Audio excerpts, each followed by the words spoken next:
Almighty God, we give thanks to you, the creator of the universe, and humbly beseech you to direct and prosper the deliberations of the members of this house here, assembled for your advancement of your glory and the trust and welfare of the people of Trinidad and Tobago. Grant that peace and happiness, truth and justice may be established among us for all generations. Amen.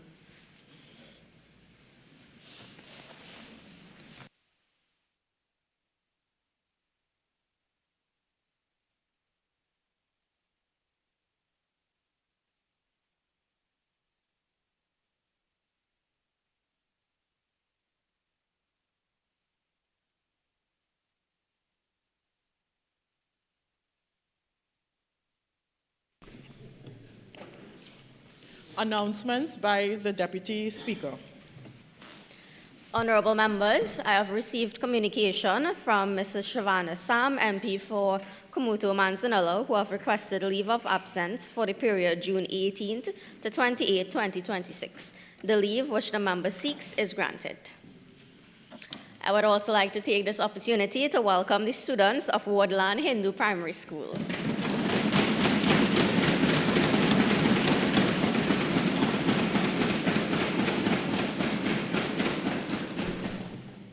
Bills brought from the Senate: the Miscellaneous Provisions, Heritage Petroleum, Paria Fuel Trading, and Guaracara Refining Vesting Amendment Bill 2026, in the name of the Minister of Labor, Small and Micro Enterprise Development. Minister of Labor, Small and Micro Enterprise Development.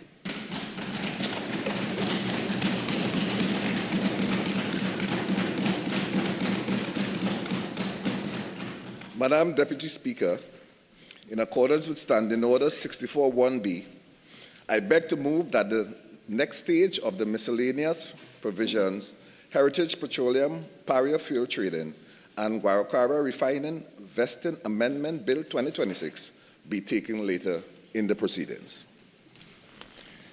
Honorable members, the question is that the next stage of the Miscellaneous Provisions, Heritage Petroleum, Paria Fuel Trading, and Guaracara Refining Vesting Amendment Bill 2026 be now taken later in the proceedings. All in favor say aye. Aye. Any against say no. The ayes have it. Papers.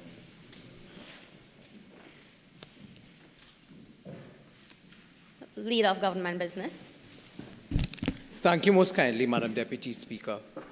Madam Deputy Speaker, I have the honor to lay, on behalf of the Honourable Minister of Finance, the audited financial statements of Carney 1975 Limited for the year ended June 30th, 2024.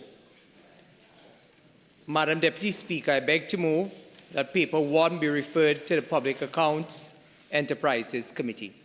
Thank you. Honorable members, the question is that paper 1 be referred to the Public Accounts Enterprises Committee. All in favor say aye.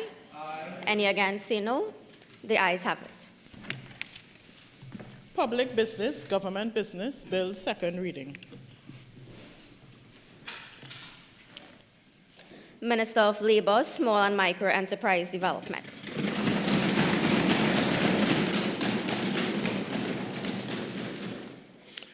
Madam Deputy Speaker, I beg to move that a bill entitled An Act to Amend the Miscellaneous Provisions, Heritage Petroleum, Paria Fuel Trading, and Guaracara Refining Vesting Act 2018, Act number 17 of 2018, be now read a second time.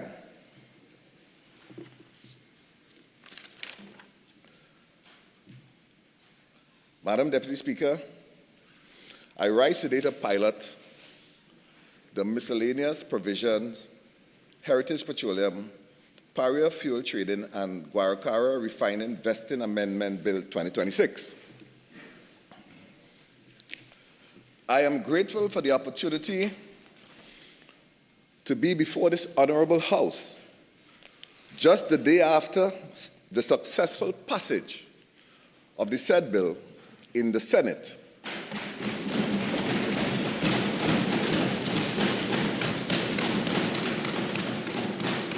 And the day before we commemorate Labor Day 2026.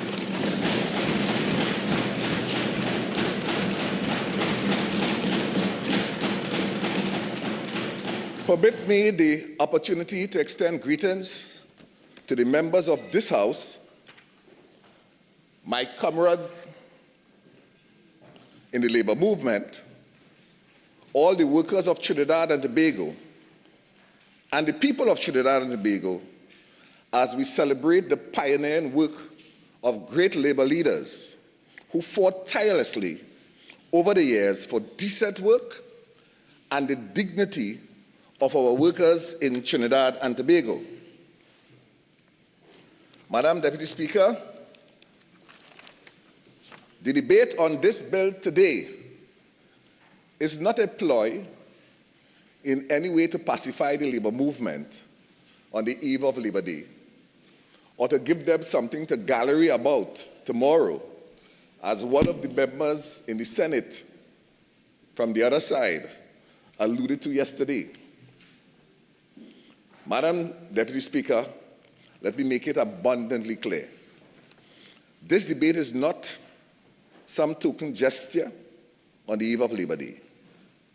That is the kind of empty symbolism the PNM has perfected, handing workers hollow promises and cosmetic gestures while stripping them of their rights. Their policy has always been one of mere handouts and gallery.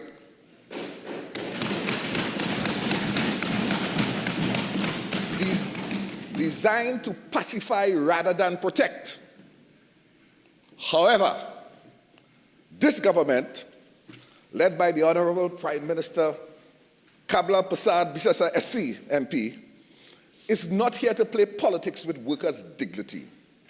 We are here to legislate justice, continuity, and real protection.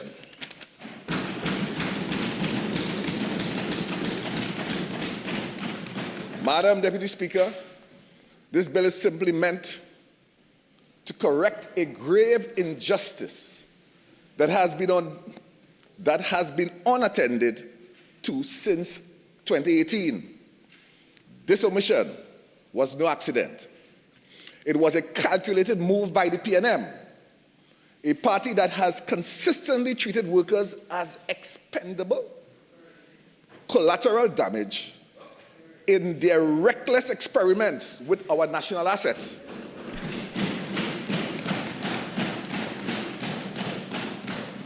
At first glance, this bill may appear modest in its drafting. It contains no sweeping institutional reforms. It does not establish a new regulatory regime. It does not create an entire new system of rights and obligations. Yet, notwithstanding its concise form, it is a measure of considerable legal, industrial, and social significance. This bill concerns a question that lies at the very heart of industrial democracy in Trinidad and Tobago. Whether workers who have lawfully secured collective bargaining rights can be deprived of those rights merely because their employer has undergone a corporate restructuring exercise. It asks whether a change in corporate form should be permitted to extinguish decades of collective bargaining relationships. It also asks whether a recognized majority union can simply disappear from the industrial relations landscape because a state enterprise has been divided into successor entities. It asks whether workers who have invested years of effort through collective action, negotiations, and lawful industrial engagement should suddenly find themselves stripped of representation because of a legislative omission. Madam Deputy Speaker, this government's answer to each of those questions is an unequivocal and emphatic no. This bill is fundamentally about fairness, continuity, legal certainty, and industrial stability. It is about preserving the integrity of collective bargaining. Most importantly, it is about ensuring that workers are not disadvantaged by decisions over which they had no control.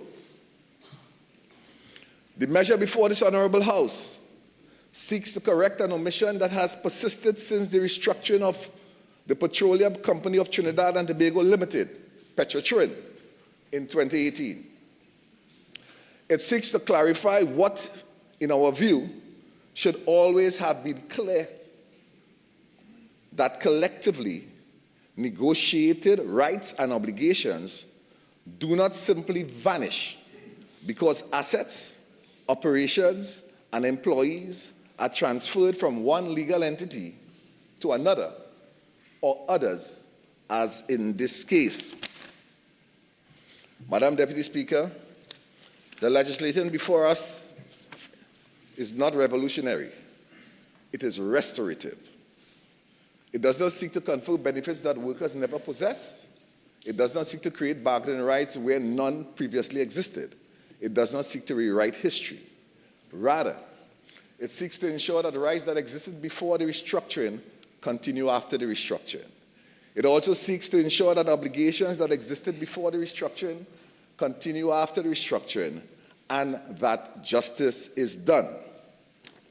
In short, it seeks to affirm a principle that has long been recognized throughout the Commonwealth and across modern labor jurisprudence, that workers should not become collateral damage in corporate restructuring exercises. Madam Deputy Speaker, for the purpose of this Honorable House, allow me to turn to the principle of social justice. The International Labour Organization has long affirmed that social justice is the bedrock of peace, prosperity, and human dignity in the world of work. Its constitution, adopted in 1919, begins with a timeless declaration. Quote, "Universal and lasting peace can be established only if it is based upon social justice," unquote. The United Nations has likewise recognized social justice as the guiding principle for peace and prosperous coexistence within and among nations. In essence, it envisions societies built on equality and solidarity, where human rights are respected and the dignity of every person is upheld.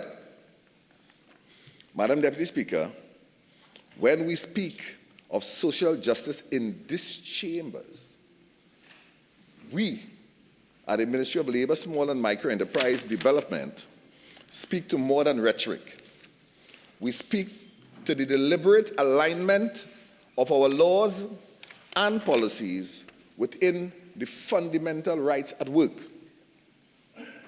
they being freedom of association and the effective recognition of collective bargaining, the elimination of forced and compulsory labor, the abolition of child labor, the eradication of discrimination in employment and occupation, and the guarantee of a safe and healthy work environment. These are not abstract ideals, Madam Deputy Speaker. They are the standards by which this government measures its commitment to fairness, dignity, and justice in the workplace. Madam Deputy Speaker, before addressing the substance of the bill, I wish to place on record my sincere gratitude to those whose commitment and diligence have made this legislative initiative possible. First, I express my profound appreciation to our Prime Minister, the Honorable Kamala Prasad Bisesa, SC, MP, whose unwavering commitment to social justice, worker protection, and equitable development continues to shape the legislative and policy agenda of this administration. The Prime Minister would have caused this bill to be drafted, and for this, we are indeed grateful. I also acknowledge my cabinet colleagues whose collective commitment to strengthening our democratic institutions, advancing decent work, and promoting industrial harmony has provided the foundation upon which this legislation rests. I further extend sincere thanks to the Honorable Attorney General and the technical officers of his ministry for their invaluable legal guidance in the preparation of this bill. Their expertise has assisted in ensuring that the proposed amendments are both legally sound and fully aligned with the broader objectives of our industrial relations framework. I also wish to acknowledge the technical officers of the Ministry of Labor, Small and Micro Enterprise Development, and the Ministry of Energy and Energy Industries, whose dedication, professionalism, and technical competence contributed significantly to the development of this measure. Madam Deputy Speaker, I would be remiss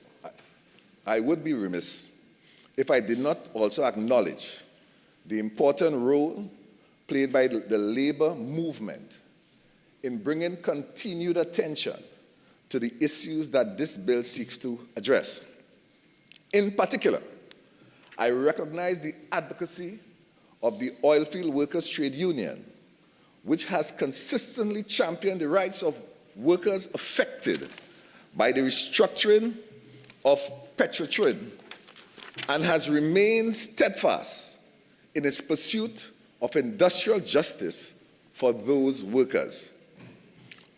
Whether one agrees with every position advanced by OWTU or not, there can be little dispute that the union has played a historic role in the development of labor relations in Trinidad and Tobago.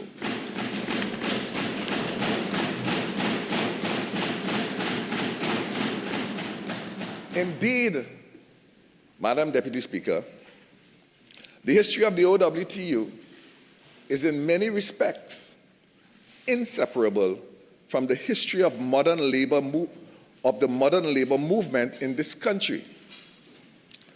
The struggles of the oilfield workers helped shape the labor consciousness of our nation.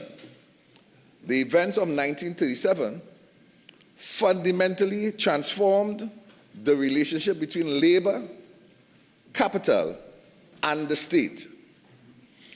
The courage displayed by workers during that period helped lay the foundation of many of the rights and protection that working people now enjoy. The labor movement has therefore never been merely an institutional participant in industrial relations. It has been one of the principal architects of social justice and social progress in Trinidad and Tobago.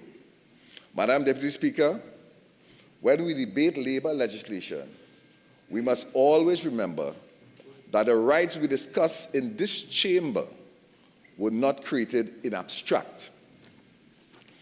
They were secured through decades of sacrifice, organization, negotiation, and collective action.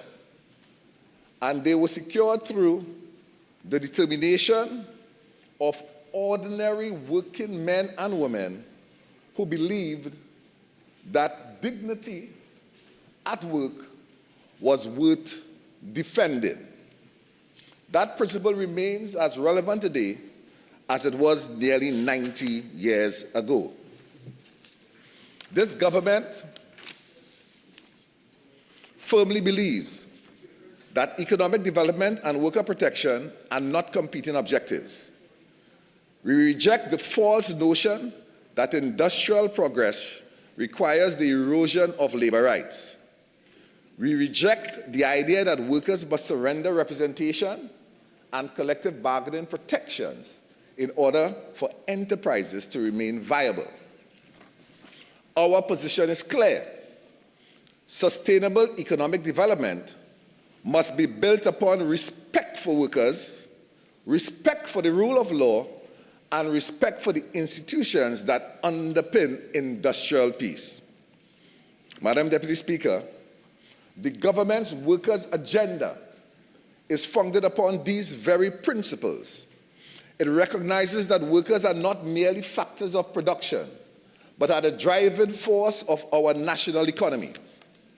Accordingly, the role of government is not simply to facilitate economic activity. It is also to ensure that economic activity takes place within a framework that respects human dignity, promotes social justice, and preserves industrial harmony.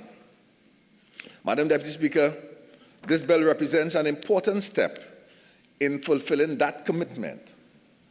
For those reasons, I now turn to the purpose and objectives of the legislation before this Honorable House. Purpose of the bill. Madam Deputy Speaker, the purpose of this bill is straightforward. It seeks to amend the Miscellaneous Provision, Heritage Petroleum, Paria Fuel Trading, and Guaracara Refining Vesting Act 2018 by inserting a new Section 7A to expressly provide for continuation of collective agreements to which Petroleum was a party prior to its restructuring, and to deem Heritage Petroleum Company Limited and Paria Fuel Trading Company Limited to be the successors of Petroleum for the purposes of those collective agreements and the Industrial Relations Act, Chapter 8801. And to expressly note that the OWTU shall continue to be the recognized majority union subject to the Industrial Relations Act. This amendment safeguards the collective bargaining rights of the impacted workers, as well as ensures that recognition and obligations survive the vesting and continue in full force against the successor companies of Heritage Petroleum Company Limited and Paria Fuel Trading Company Limited, similar to what was accomplished in the Petroleum Vesting Act 1993. The bill further provides that the amendment shall be deemed to have come into force on December 1st, 2018, thereby ensuring continuity from the commencement of the vesting arrangement. Madam Deputy Speaker, why is this being done now? The answer is simple. The last administration, and by that I mean P&M administration, sought to disenfranchise the workers by omitting a very simple section which would have served to preserve workers' existing rights. Had the last government done what should have been done in the first place, I would not have had to stand before you today.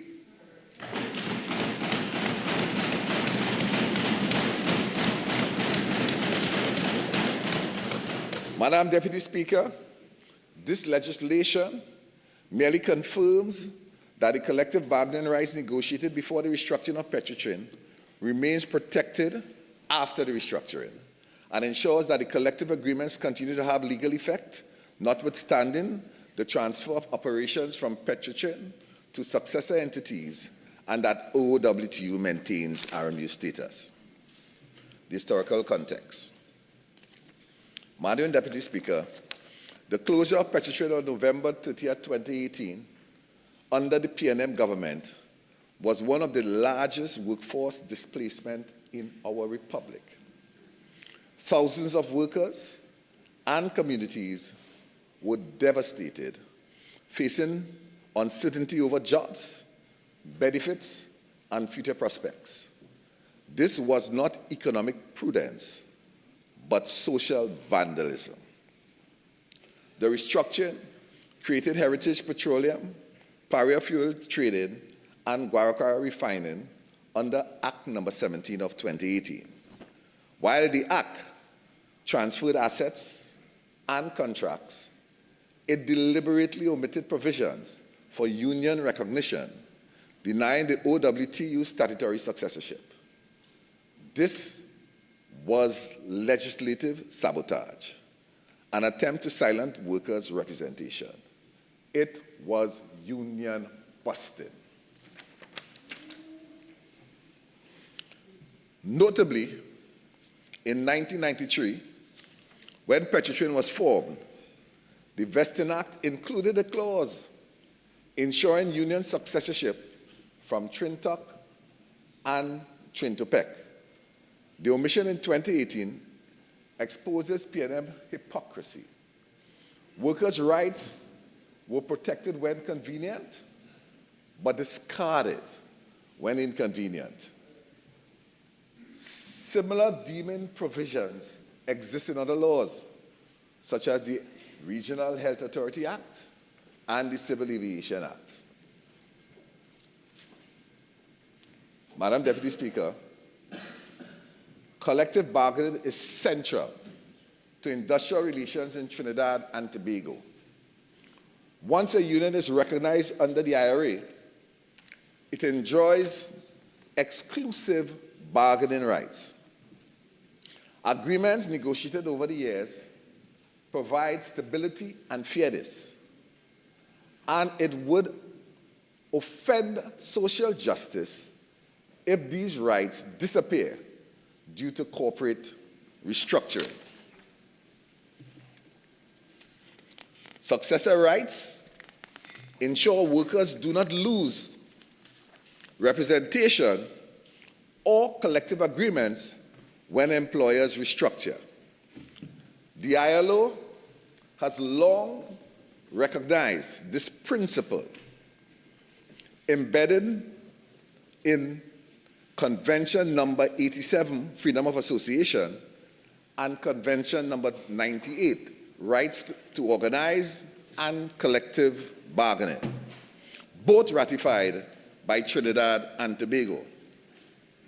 Convention number 87 guarantees workers' rights to maintain union representation despite ownership changes. Convention number 98 reinforces that collective bargaining obligations must continue under successor employers.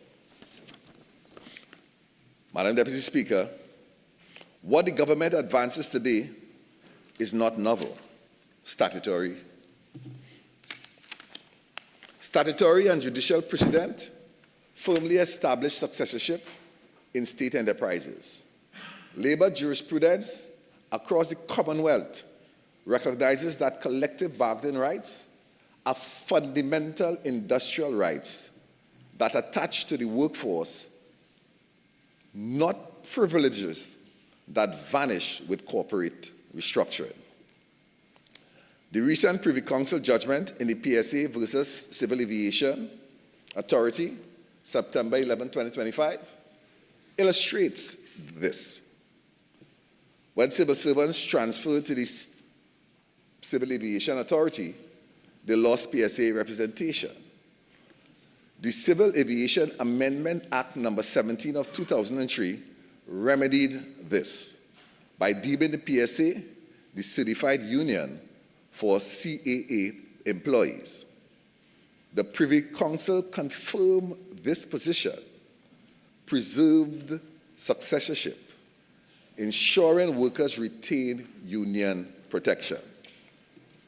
This judgment shows that with a simple amendment to the Vesting Act, the OWTU can be accorded recognition in Heritage Petroleum and Paria fuel trading.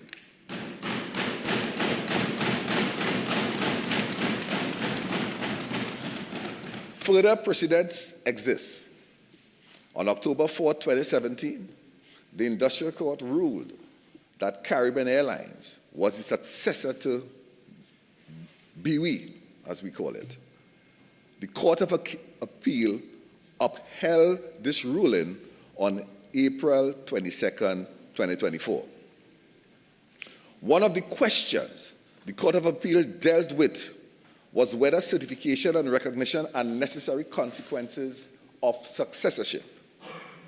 The Court of Appeal noted that in the case of the Banking, Insurance and General Workers Union versus Eastern Commercial Lands Limited, the Industrial Court declared that Eastern Commercial Lands Limited was the successor employer to True Value Supermarkets Limited under the provision of Section 48 of the IRA. The Industrial Court ordered further that Eastern Commercial Lands must, 1, recognize the union as the recognized majority union for the relevant bargaining units, and 2, in good faith, enter into negotiations with the union for the purpose of collective bargaining, included but not limited to negotiations for new collective agreements.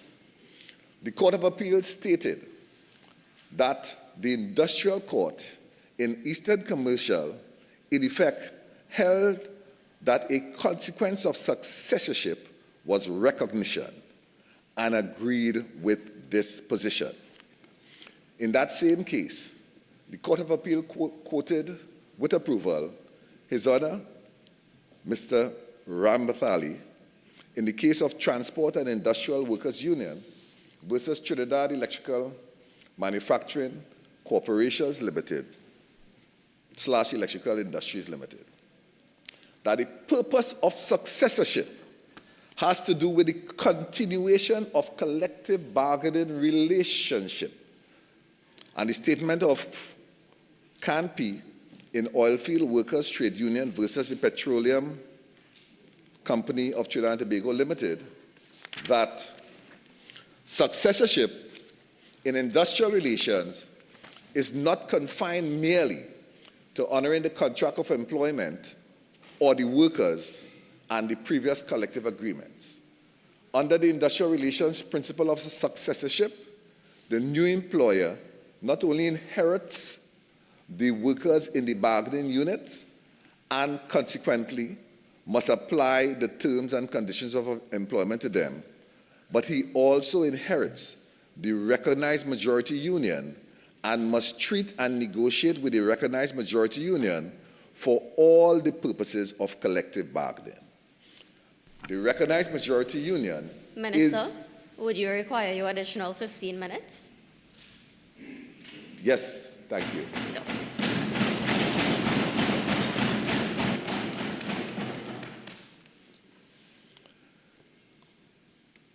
Thank you, Madam Deputy Speaker.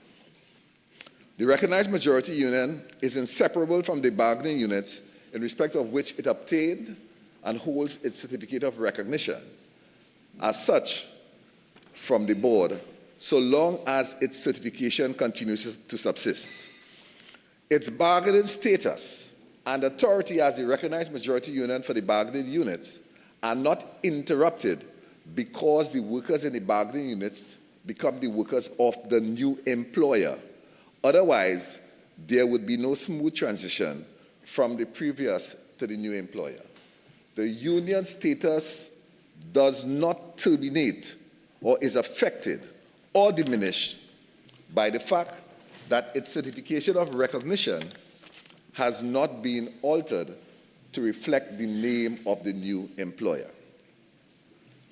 Madam Deputy Speaker, across the Commonwealth, labor tribunals and courts have increasingly recognized that the substance of an employment relationship must prevail over mere changes in legal form. The underlying principle is that industrial justice requires examination of the reality of the enterprise rather than the technicalities of the new corporate structure. Canadian labor law has been particularly influential in the development of successor rights doctrine. In Canada, labor relations boards have long recognized that where a business remains substantially the same after a transfer, collective bargaining rights should follow the business rather than remain attached solely to the previous corporate entity. Similarly, Australian labor jurisprudence has similarly developed protections for transferring employees during business transfers and restructurings, recognizing that collective bargaining rights and workplace protections should survive changes in ownership. These same policy considerations have increasingly influenced labor jurisprudence throughout the Caribbean. Madam Deputy Speaker, this approach reflects the recognition that labor law jurisprudence exists to correct the inherent imbalance of bargaining power between employers and individual workers. And as a minister with a responsibility for labor, I state unequivocally that my ministry and this government is committed to ensuring industrial stability, fostering industrial peace, and promoting decent work. Madam Deputy Speaker, this government believes that economic restructuring and worker protection are not mutually exclusive concepts. A modern economy requires efficient enterprises.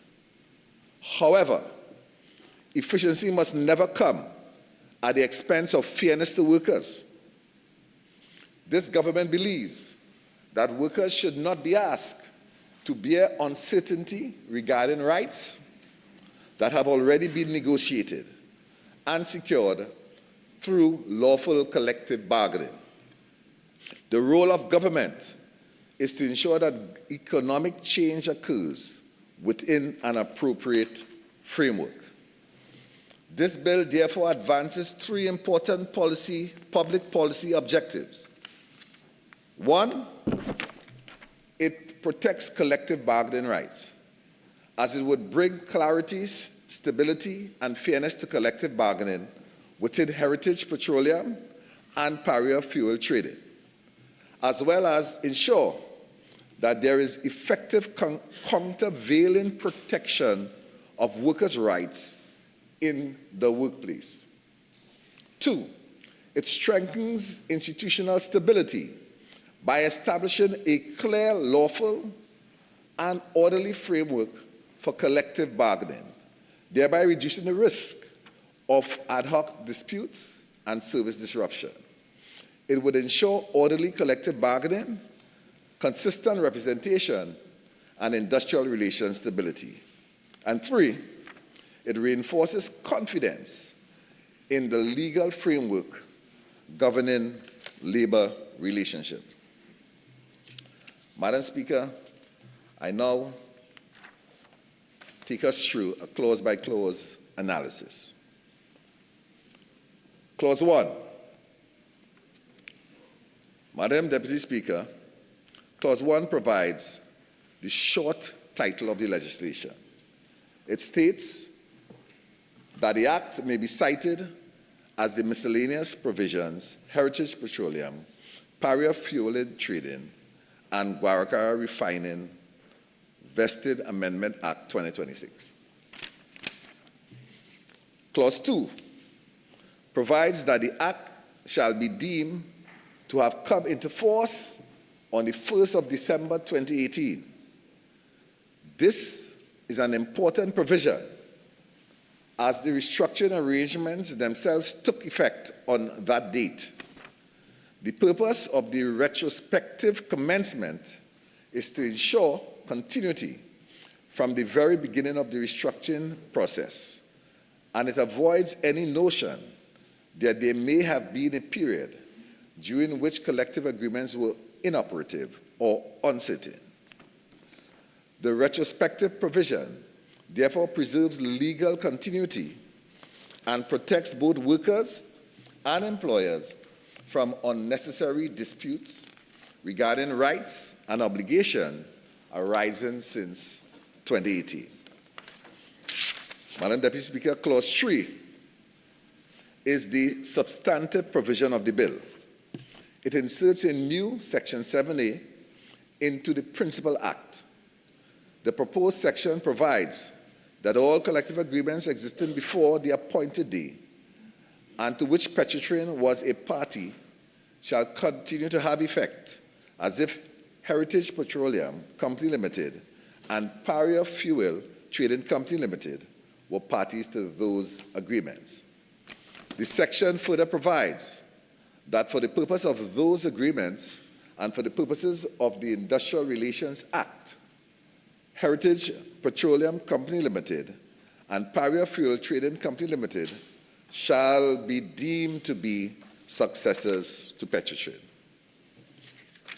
Additionally, the amendments go further and insert a new subsection to Clause 7A, which states that subject to the Industrial Relations Act, the OWTU, which immediately prior to the appointed day was the recognized majority union representing the workers who were employed in Petroleum, shall continue to be the recognized majority union representing workers in Heritage Petroleum Company Limited and Paria Fuel Trading Company Limited for the purposes of collective agreements referred to in subsection 1 and for the purpose of collective bargaining.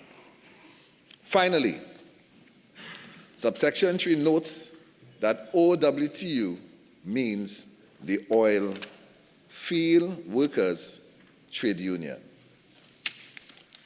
Madam Deputy Speaker, as I conclude, let us be reminded that the closure of the Petroleum refinery and the restructuring of our petroleum sector stand among the most consequential industrial upheavals in our nation's history.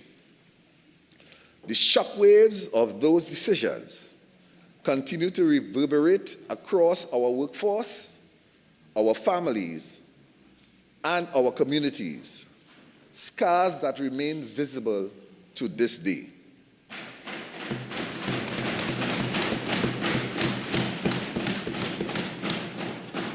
Madam Deputy Speaker, this bill does not seek to reopen the debate on the refinery closure or the restructuring of the petroleum sector. What it does is address the critical legal consequences that flowed from those decisions.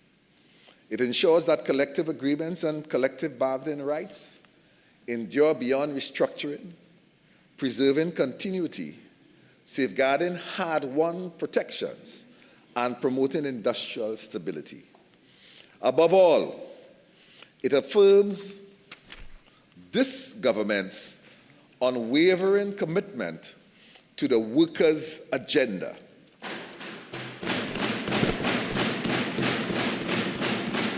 To fairness, to justice, and dignity in the workplace. Madam Deputy Speaker, this legislation merely confirms that collective bargaining rights negotiated before the restructuring of Petroleum remain protected after the restructuring. While the PNM abandoned workers in 2018, this government stands firmly on the side of justice, continuity, and respect. We do not treat workers as pawns in political games. We treat them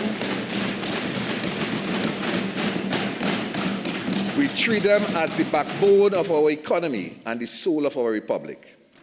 Accordingly, Madam Deputy Speaker, I respectfully commend the miscellaneous provisions, Heritage Petroleum, Paria Fuel Trading, and Guaracara Refining Vesting Amendment Bill 2026 to this Honorable House, and I beg to move.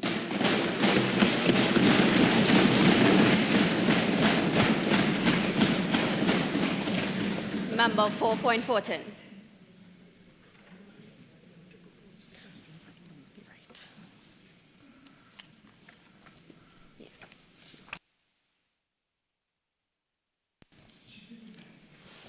Members, I now propose a question for debate.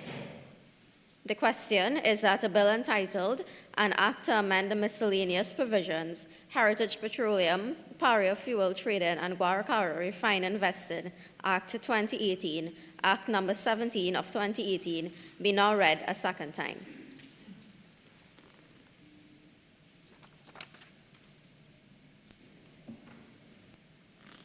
Member for Point Fortin.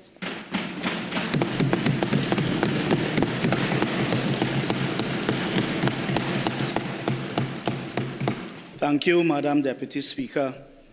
I rise this morning to enter this debate, and I know that this debate, most of it, some of the people on the other side would like that we don't have this debate at all because they know what they did in 2018. And Madam Deputy Speaker, I make no apologies when I say that Satan cannot correct sin. Yes? And that I also make no apologies when I say that, and in the words of Bojo Bantan, it's not an easy road, and who feels it knows. And believe me, Madam Deputy Speaker, I myself, as a former Petroleum Trinma worker, we felt it because we knew what this was. But that is why, Madam Deputy Speaker, the great Tuba Uriah Bus Butler, father of the modern trade union movement in Trinidad and Tobago, his favorite hymn, hymn 33 from the Spiritual Baptist Sacred Order, O God, our help in ages past, our hope for years to come, our shelter from the stormy blast, and our eternal hope. Madam Deputy Speaker, thank God that Almighty God saw in his wisdom to grant us victory on April the 28th, 2025. And it's on that basis, Madam Deputy Speaker, that I would like to state, I agree with everything that the Honourable Minister of Labour, the Honourable Leroy Batiste, and as I call him, the Honourable Comrade Minister Leroy Batiste, have laid here this week. So I will not go over what he has said, but I will bring to this House just some memory, historical memory, as to the battle that has always been fought between the OWTU and the PNM. Madam Deputy Speaker, in 2018, the PNM shut down the refinery and restructured what was the Petroleum Company of Trinidad and Tobago into 5 parts: TPHL, Trinidad Petroleum Holdings Limited, Heritage Petroleum, Paria, Guaracara Refining, and Petroleum Legacy. The Legacy Company being the company that they indicated will hold all of the legacy matters, including the trade disputes. The idea behind restructuring, Madam Deputy Speaker, was for the set purpose that the union, the OWTU, would have had to go and reapply for recognition and would have had to reapply for successorship. And indeed, the union did that. But that inconsistent with the Act in 1993, the Petroleum Investing Act, where that was already catered for, it indicated from the get-go that that previous administration wanted to destroy the OWTU at the heart by taking out some 5,000 members of the union. Madam Deputy Speaker. But let me continue. What that did, because we have some fellas here, the member for San Fernando East, Mr. Manning, who always like to talk about figures and figures. So I would like to quote, Madam Deputy Speaker, one of the immediate effects of that removal of these workers and sending them home. Guardian article, the 15th of December 2018. In that article, it indicated NIB cutting monthly contributions, right? $51 million. The article stated some 26,000 workers dropped out of contributing to the NIB. It even go on to state, June 30th, 2017, you had 479,036 persons in the workforce. And June 30th, 2018, 452,234 persons in the workforce. But let me drill a little deeper. As to show you, according to my line minister, the Honorable Dr. Munilal, the wickedity of the PNM, what they did to workers in this country. With the sending home of the Petroleum workers, immediately the National Insurance Board lost $8 million a month in contribution. Let's remember as well, that same year, earlier on, they sent home 554 workers in TSTT, losing a further $1.5 million a month in contribution. Do the maths. Multiply 8 plus 1, multiply that by 12. And it will tell you estimately. An estimate, because I mean, NIB has a different, there's some little calculation and some cumulative factors and so on that may shift the contribution. But on average, about $112 million a year was taken away immediately from the National Insurance Board. And let us remind Trinidad and Tobago, Madam Deputy Speaker, that the first time they spoke about interfering or moving the age of retirement, it is the PNM that spoke about it, Madam Deputy Speaker. Those are the first people that spoke. But that indeed they criticized the Honorable Minister of Finance, right, for taking a decision to save the NIB and to save the National Insurance Scheme because they extracted and extricated $112 million a year from 2018. No, really and truly, brothers and sisters, I know there is nothing that those on that side could say, Madam Deputy Speaker, that will justify what they did. My only advice to them before I continue is to repent. Repent for the evils that you did against Petroleum workers and against this country. You shut down the refinery, Madam Deputy Speaker, and up to now the refinery is down. Oil prices reach an all-time low. That might be a bad thing. But that if the refinery was running, low oil price would have meant excellent margins at that time. But let us not forget, Madam Deputy Speaker, the removal of the recognized majority union, the OWTU, came with the removal of work standards, collective agreement standards, systems of work, safety standards. Let us now turn to what was the effect of that. 4 divers died in a pipe, Madam Deputy Speaker. They want the public to forget that, but we cannot forget that. Had the union been in Petrotrin, that would have never happened, Madam Deputy Speaker. It would have never happened. In addition to that, let us not forget, in 2024, December the 22nd, to be precise, an entire oil rig collapsed in Southwest, in the Soldado Fields, former where I used to work in Trinma. Again, Madam Deputy Speaker, there is no way that would have happened had the OWTU still been there, because we were the ones that policed the system. We were the ones that ensured that it had safety standards. Madam Deputy Speaker, there is nothing that anyone on that side could say that will justify what they did. And more than that, Madam Deputy Speaker, let me continue. The wickedity The trade union movement, because I know, madam, I know them. I have been dealing with that side for quite a while. And the trade union movement from as far back, Madam Deputy Speaker, as the 1920s, have had a duality. There was always an issue in terms of what side of the trade union movement supporting here and what side of the trade union movement supporting there. Madam Deputy Speaker, let me refer to you for the history of and for the records of Trinidad and Tobago, in case we have forgotten. In the early 1920s, Arthur Andrew Cipriani, 1926 to be precise, 1925, sorry, he was elected to the Legislative Council. During the 1956, around 55, 56, Tuba Uriah Bus Butler, right, he rose and he was elected in the Legislative Council as well. But let me backpack. Tuba Uriah Bus Butler was part of Arthur Andrew Cipriani's party, and he was expelled from Cipriani's party.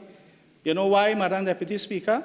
Because he took a position against the colonial masters, and he stood up as we all know Butler is, and he stood up in the interest of the workers. So that, Madam Deputy Speaker,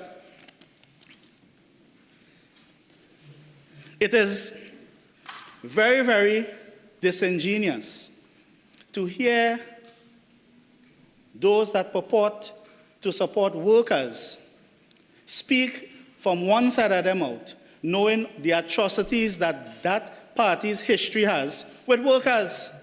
And let me continue. Madam Deputy Speaker, it is the PNM in 1965 with the ISA went to war with Comrade General George Weeks, and it is the PNM, Madam Deputy Speaker, that took issue and infiltrated the Oilfields Workers Trade Union and the National Trade Union Center, leading, Madam Deputy Speaker, to some of the trade unionists at that time supporting the PNM. And may I read, with your permission, directly from the autobiography of Comrade George Weeks, written by Mr. Kafra Cambon, and I read from page 109, second paragraph. The PNM hierarchy was working hard, mobilizing members, and making it very clear at this time the battle lines were drawn. In effect, two things were being extracted from trade unionists: the support for the Industrial Stabilization Act, which amounted to the support for the government's aim to substantially paralyze the trade union movement, and the support for the destruction of the president of the National Trade Union Center, President General of the OWTU, Comrade George Weeks. Madam Deputy Speaker, the OWTU has been in a perpetual battle with the People's National Movement from as far back as 1937. And that Tuba Uriah Bus Butler himself, Madam Deputy Speaker, became a member of this House. 1956, he was a parliamentarian. But that the people on that side just try to have the public believe that trade unionists have no place being in the parliament. Trade unionists have no place being in politics. But Madam Deputy Speaker, I stand proud as a trade unionist of 25 years, stand proud now being the part of the politics in this House, led by the Prime Minister, the Honorable Kamla Prasad Visesa. And let me talk about that a little bit, Madam Deputy Speaker. May I remind Trinidad and Tobago, it is 1976, the ULF became the first official opposition, and for the record, the United Labour Front became the first official opposition. And it was led by trade unionists fighting against the PNM again. Yes? Madam Deputy Speaker, but let me continue. This vesting bill, in 1993, there was no issue, because in 1993, when the Vesting Bill came to Parliament to amalgamate all of the different arms, Trintoc, Texaco, and so on, into Petrotrin, in that Vesting Act, it captured the rights of the workers to be represented by a trade union. It also captured the preservation of the collective agreement. So, Madam Deputy Speaker, one might ask, what changed from then to 2018? What changed, Madam Deputy Speaker, is that from 1993, we had a whole lot of political experiences that came to a head in 2010. Yes? That further went, Madam Deputy Speaker, to the issue of the whole thing of production and who are the ones that drive production. Madam Deputy Speaker, let me remind Trinidad and Tobago, it is the workers of Petrotrin, the workers of Petrotrin were the ones that were saying to the then administration in 2018, go ahead and do your restructuring. There was even a proposal to send home 1,200 workers who were over the age of 50. And I dare anyone on that side to refute what I'm saying. And that was agreed to during the talks led by the company's chairman, Mr. Wilfred Espine, and the union's President General, Comrade Ansel George Roger. All those things were agreed upon. There were 3 successive studies as to what was the best way to deal with Petrotrin. None of the studies indicated that to close down the refinery and send home everybody. None indicated. None of them indicated.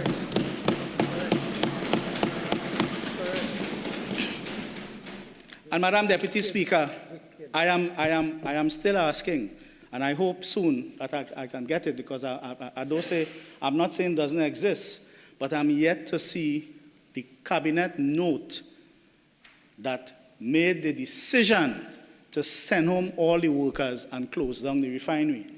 I'm yet to see it. It probably exists, I don't know. But Madam Deputy Speaker, we continue to believe, we in the labor movement, and I still say we because you can't take trade union from in my belly. It is in my DNA. Representing workers is in my DNA. Representing trade is my DNA. And that nobody on that side will dictate to us what we should and shouldn't do.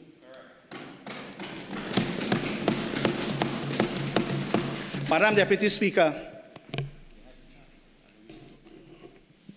the people on that side, led by the members of parliament on that side, they had many chances.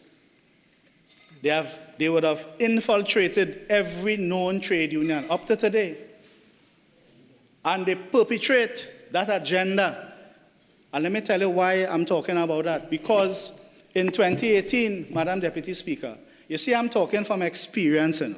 The most these people on the other side, the members on that other side could say is that they disagree. But these are my experience, Madam Deputy Speaker. Good? I've been on the front line. I've been in the trenches. When people talk about protests and so on, Madam Deputy Speaker, I have faced police. I get licks from police, Madam Deputy Speaker. And I say it proud. I take my licks. Good?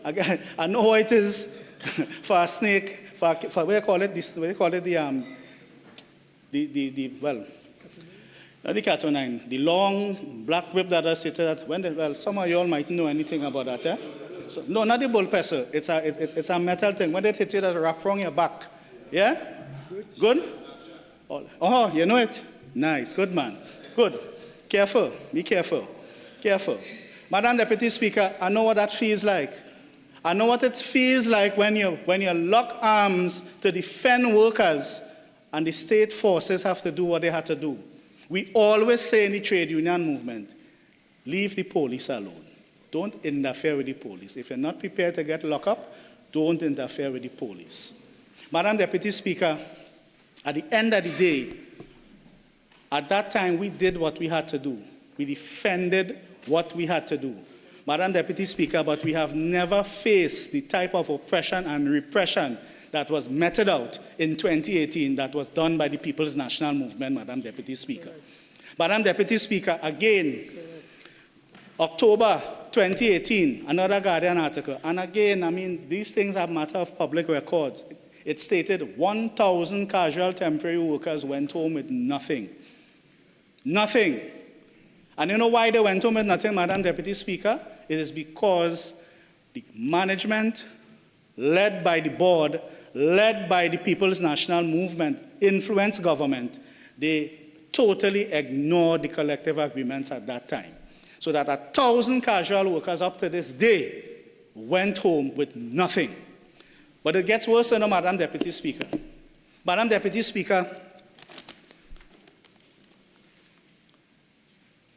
when the union would have agreed with the company in the issue of land for workers as a form of compensation additional to whatever the agreement, thinking that okay, every worker. Madam Deputy Speaker, it is only now that we are to learn that in doing their loan arrangements, they mortgage every single thing that Petrotrin have. Every window, every property, everything, they mortgage it. Every piece of land, Madam Deputy Speaker. And that now was used to take a loan to pay workers. When the people who benefited the most from that arrangement were how much were the hundreds of managers. Some were good managers, but some were part of the issue that we had. And they were part of the problem. So, Madam Deputy Speaker, when they told workers in some lottery system that they will get land, I say here, and I say it without apology, that the land that the 238 persons would have gotten, or the commitment, first of all, none of them ever received a document. To this date, that is the Rowley's lottery. What they got is a document giving them a commitment. So you're right. They didn't get a document. Yeah, that is not true. None of them received a lease or a deed of comfort or a title indicating that land is theirs. Up to this day, Madam Deputy Speaker. Right? And I dare them to bring documents. I dare them to bring a lease. Show me where one of the 238 would have received a lease for the land. Madam Deputy Speaker, you know why? Because those lands, that's right. Those lands, Madam Deputy Speaker, upon checking, those were state lands. And some of those lands are colony lands. Piece of them, 1 or 2 parcels belong to PSCL. Up to now, Madam Deputy Speaker, the workers of Petrotrin are still waiting on the land. And that it is difficult now. That's for now. That's a little bit. Because we now, in this government, we are going through the paces now to do some restructuring of the loan, to free up the loan, and to bring some more movements so that former Petrotrin workers will be able to get their land, Madam Deputy Speaker. This government will make sure that happens, Madam Deputy Speaker. You see, Madam Deputy Speaker, the restructuring of Petrotrin, it caused some 13 major trade disputes to be filed. Those trade disputes, Madam Deputy Speaker, range from pension to medical to non-payment of severance. Madam Deputy Speaker, imagine trade dispute 112 to 117, and I know it by heart, of 2018. The PNM owed the workers monies from the savings plan that had accrued interest, Madam Deputy Speaker. And we had to take them to court, Madam Deputy Speaker, to pay the workers the monies from the savings plan. As I continue to say, the wickedity of the PNM. These workers were sent home unceremoniously on the 30th of November. And on the night at 10 p.m., that very same night, strange contractors came into the fields. Where was the procurement process for these contractors, Madam Deputy Speaker? How were these contractors given contracts Madam Deputy Speaker. Yes? I mean, the depth of the legislation didn't come into fray at that time, but there was still a procurement policy in the company that require bidding. Madam Deputy Speaker, I am reliably informed that a particular South-based contractor that who got the lion's share of the labor supply contracts is still there today, has been given or was given at the time the company's rates, the collective agreement rates, Madam Deputy Speaker, yes, but we're paying the workers at the time between 25 and 30% of the rates that they got. Madam Deputy Speaker, when we are debating the next act, the retrenchment and that was laid in the Senate, I will pull out those, I'll save those things. But Madam Deputy Speaker, that is because they knew what they were doing. No collective agreement, no policeman. You see, they're always talking about crime, but they don't like police, Madam, because they removed the police, OWTU. We were the ones that ensured that all the standards were maintained. Because that was not there, they could have done what they want. And up to this day, Madam Deputy Speaker, that particular South contractor is still in the company, and no one can account what is the process that contractors keep renewing and renewing and renewing. Madam Deputy Speaker, I wish to say that as well, that in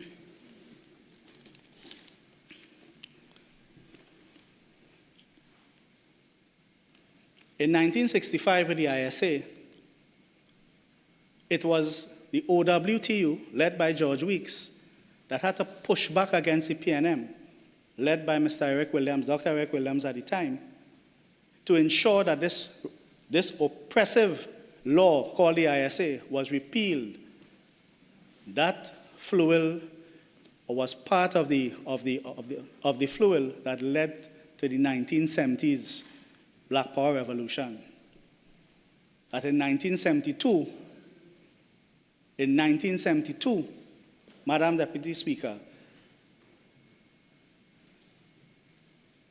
what we now know as the Industrial Relations Act came into being, but not without workers having to sacrifice. Some workers even died.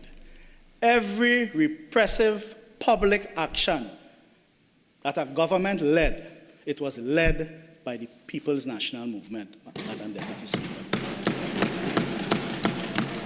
1965, ISA. 1970, Black Power Revolution. Bloody Tuesday. And let me come further. Let me come to something that is more memorable. 2022, the furloughing of work, the proposed furloughing of workers who didn't want to take the job. Remember that? No legislation came to the parliament for that. Nothing came. But the threat was no job, no job. And you know why, Madam Deputy Speaker? Because they know what they did. They went to cripple the OWTU. They went to damage the trade union movement. I mean, I make no apology again, Madam Deputy Speaker. Comrade Ansel Roger and his team would have led the trade union movement for the last, 20 years, carrying all the trade union, the entire trade union movement.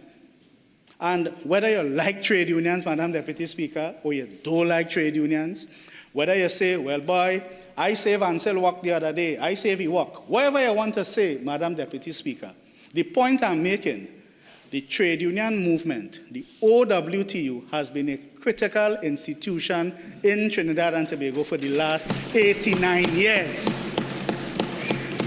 So when people boast that they're 70 years, the OWTU is 89 years old. And we have been here before you, and we'll continue to be here long after you go 70 years old, PM. Long after. So that, Madam Deputy Speaker, before, I have about 3 more points to make. Yes, I ain't done yet. I ain't done. Yeah. Madam Deputy Speaker, before I have some other points to make, I just want to salute. They don't like this, because it hurts them. Because we want a certain narrative a certain false narrative outside there. The trade union movement don't know anything about race, Madam Deputy Speaker. The trade union movement don't know anything about class, Madam Deputy Speaker. The OWTU, the first President General of the OWTU, was a man named Adrian Colarienzi. He was a East Indian. Yes? Then Rojas, right? Then Weeks, then MacLeod, then Roger. You see, Madam Deputy Speaker, the only time we hear about race in an excessive way is when the PNM is out of power, Madam Deputy Speaker. When they're out of power. Good? Madam Deputy Speaker, as Black Stalin say, sufferers don't care about race, you know. Sufferers don't care where you come from. All sufferers only want to know is where the next food coming from. Madam Deputy Speaker, at the end of the day, I could telegraph what they're going to say. You know. I could telegraph it. But you see, your action speaks louder than your words. You abstain from supporting this bill in the Senate. You abstain. And I imagine you might do the same thing again today. Yes?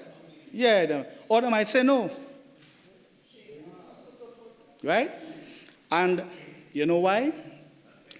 Because, Madam Deputy Speaker, they knew what they did. The attempt was to wound the most successful trade union in Trinidad and Tobago, the OWTU. And they wounded them. You know, Madam Deputy Speaker, sometimes we don't believe that old adage called all unfair game must play over. And indeed, November the 30th, 2018 was an unfair game. And as a good former Chief Labor Relations Officer, the great Bennett Berkeley, does say, it was an unfairment that took place on the 30th of November 2018.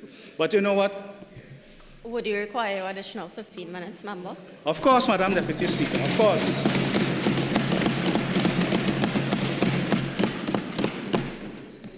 As I said, it was an unfairment, as quoted by the great Bennett Berkeley on the 30th of November 2018. But the unfair game played over on the 20th of April 2018, and 2025, sorry. Yes? And that the PNM was dealt the blow that they deserve, Madam Deputy Speaker. Now I know tomorrow is Labor Day, and this is the eve of Labor Day, and indeed I will see some of our colleagues on that side in Faizabad. Yes? They'll be there, they'll be there, they'll be there, they'll be there. I mean, respect. I am reasonably fair and respectful, you know. Once I show respect, the honorable leader of the opposition, the member for Arima, is always in Faizabad. Always. I've seen her many, many times. Yes? I'm saying, Madam Deputy Speaker, the People's National Movement has been an enemy to labor for the longest time that I can remember.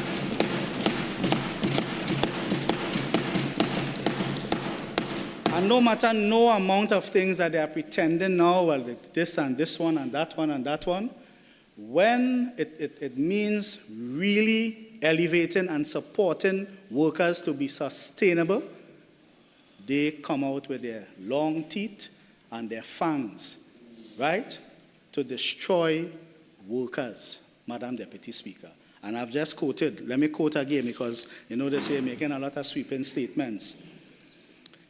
The Mbanafo Commission came after 1965, where the colonial masters, supported by the leader of the PNM at that time, to look at the issue of subterfuge and, we call it, oh God, I have a little senior moment. Yes? And mutiny. Yes? And the issue of the trade union movement plotting against the state. Then you had the Mustafi Commission, also employed by the state, supported by the then Prime Minister, the late Dr. Eric Williams.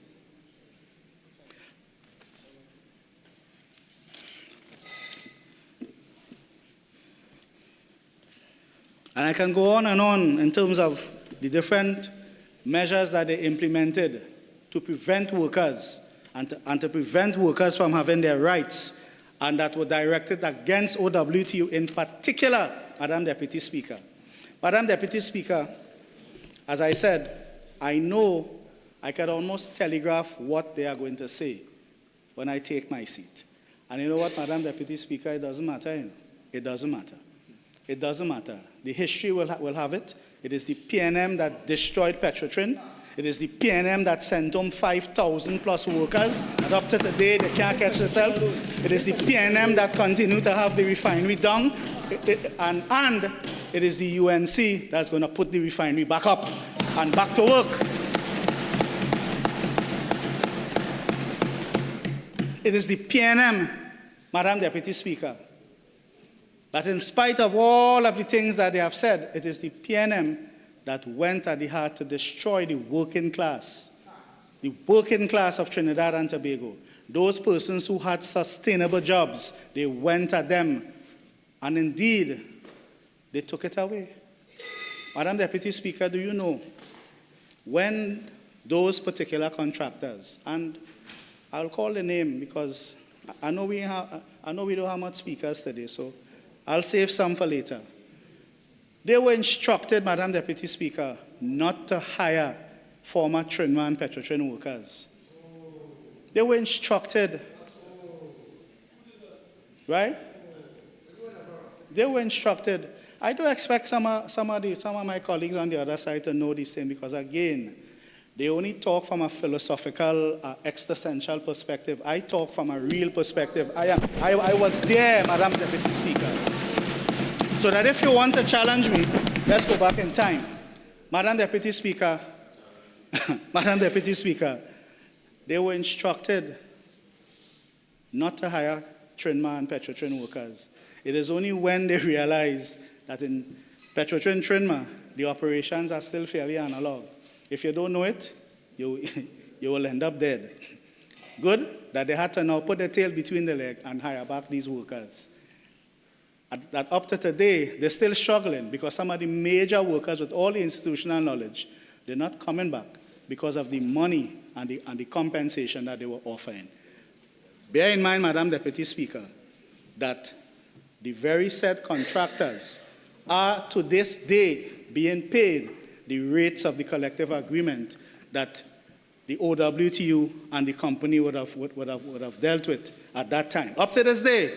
And they are still paying workers less than. In closing, as I wrap up, Madam Deputy Speaker, this vesting bill will begin to, not immediately, restore standards of work, will begin to restore quality terms and conditions back to this industry. But more than that, Madam Deputy Speaker, it will begin to restore standards, Madam Deputy Speaker, standards that can be evaluated, policed if it needs to, and corrected. Madam Deputy Speaker, as well, this vesting order, what it will also do, it will allow the union and the company to sit and work things out.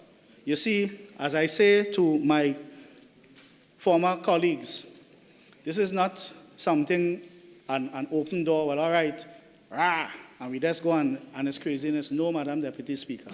What it allows is order for the union now to sit with the management and work things out properly in the interest of Trinidad and Tobago and production, Madam Deputy Speaker. Madam Deputy Speaker, is we alone can talk about production. So when people on that side talk about they know this and they know, Madam Deputy Speaker, if I were to bring a 300-pound fisher valve here with an actuator, they will not even know what it looks like, what that is. I remember a particular person didn't know what is a bull plug. Yeah? Good? Madam Deputy Speaker, I say in this to say, I respect everybody for their profession and what they can do. But Madam Deputy Speaker, at the end of the day, it is the oil fields workers trade union. Was the union that the oil field was built upon. It is the workers that worked in the oil field from as far back as 1898 to present are the ones that build this economy. And it is the PNM, Madam Deputy Speaker, at different junctures in the lives of these workers would have instituted repressive policies and taken repressive actions to attack and destroy and to break down these workers' terms and conditions, maybe because they found that it was getting too close to the big boys and them. Madam Deputy Speaker, I would just like to thank the Honorable Prime Minister, Mrs. Kamla Prasad Bisesa, SC MP.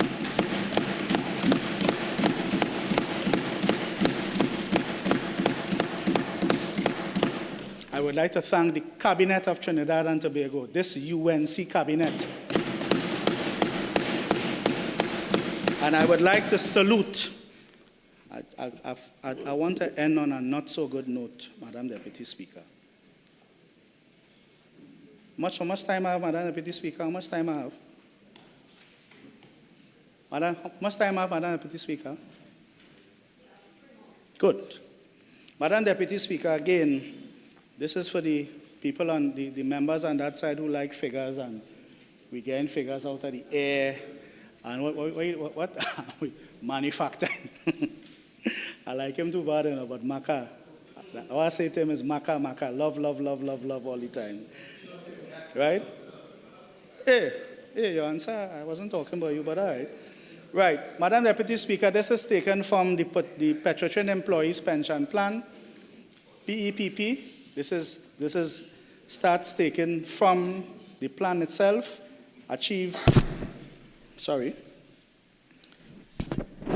This is the reported deaths of regular pensioners from 2019, January 1, to May 31st. And the total amount of regular pensioners who would have died during that period, males 1,557, females 80, a total of 1,237 pensioners who would have passed away from 2019 to May 31st, 2026. Deferred pensioners, same period, 24 males, 5 females, a total of 29. So, Madam Deputy Speaker, during that period of 2019, January 1 to May 31st, 2026, when I stood up here a couple months ago and I said over 1,000 pensioners died, those on that side say you're inflating and you're conflating the figures. You see, Madam Deputy Speaker, I will soon come to go to cause of death and so on. And because they lost a valuable benefit called a medical plan that was taken away, stripped away, emasculated and removed from them, and they replaced it with some poultry insurance. Something, Madam Deputy Speaker, that we may not be able to even replicate because of how it was structured. Some of these pensioners perished because they had illnesses that only the medical plan could have sustained. Madam Deputy Speaker, that is another wickedity that the PNM perpetrated on Petroleum workers.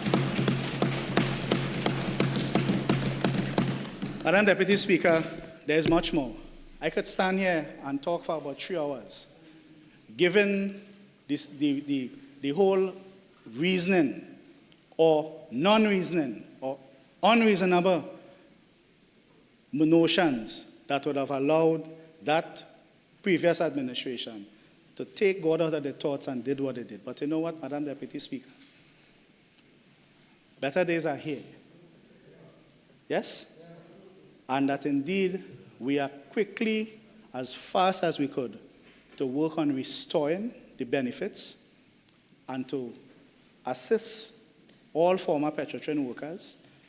And this legislation is to deal with the present and the future, because there are workers right now that deserve protection, they deserve. So that indeed, Madam Deputy Speaker, with these few words, I want to thank again this government for seeing the wisdom in amending this act.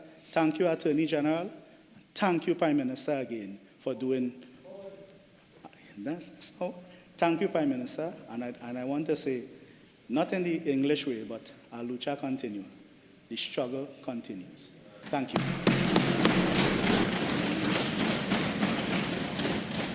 Before I call on the next member, I would once again like to recognize the Woodland Hindu Primary School classes of first year, second year, standard 1 and standard 2, and the teacher Nalini Jairam Bajram. Thank you for joining us today. Member for Labrie.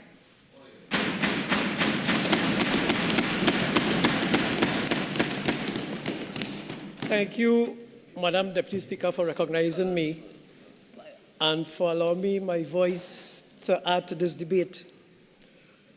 Madam Deputy Speaker, before I contribute to this debate, allow me just a moment to recognize the efforts of my government in assisting the family of Mercedes Lane, who tragically lost her life at the hands of a devil, and who we laid to rest a couple of days ago, and who was my constituent. And I want to thank the Honorable Vandana Mohit and indeed the Prime Minister for ensuring that the support was given to that family in the time of need. And I need to put that on the Hansard, Madam Deputy Speaker.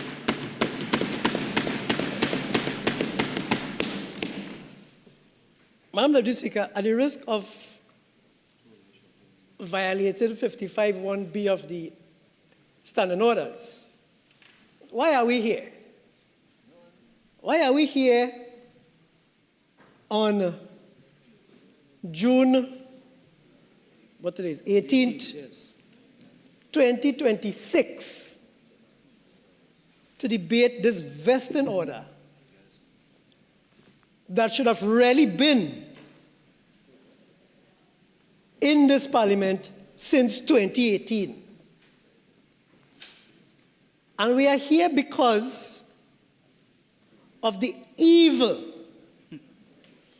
that had been perpetuated upon not just the workers of Petroleum, but upon our country by the closure of Petroleum.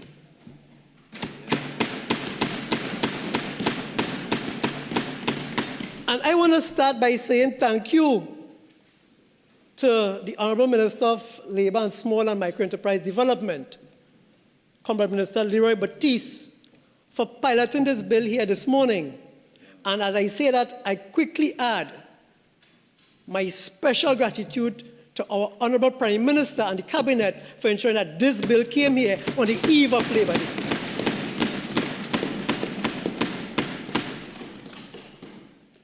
I want to also recognize, Madam Deputy Speaker, the presence of the President General and the Education Officer of the Oilfields Workers Trade Union, Comrade Ansel Roger and Comrade Ozzy Warwick.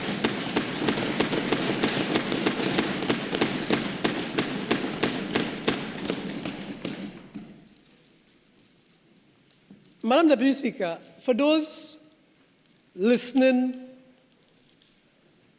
to us, radio and television, wherever you are, and you ask yourself, what is this vesting bill about? There's a vesting bill at the debate in the Parliament. What is that about? Let me give you a little context of what this bill is about. This bill is about ensuring that the justice that workers deserve, albeit belatedly, that justice, albeit delayed, is not denied. And I say that because when a company wants to close up shop, they simply close up shop and they go their way. And in the law, there's nothing to worry about, because the shop closes up. Under the law, you say once the company dissolves, that's it. There's no monies owing to workers. You go your way. That happened with ArcelorMittal. But when a government is hell-bent on attacking a union,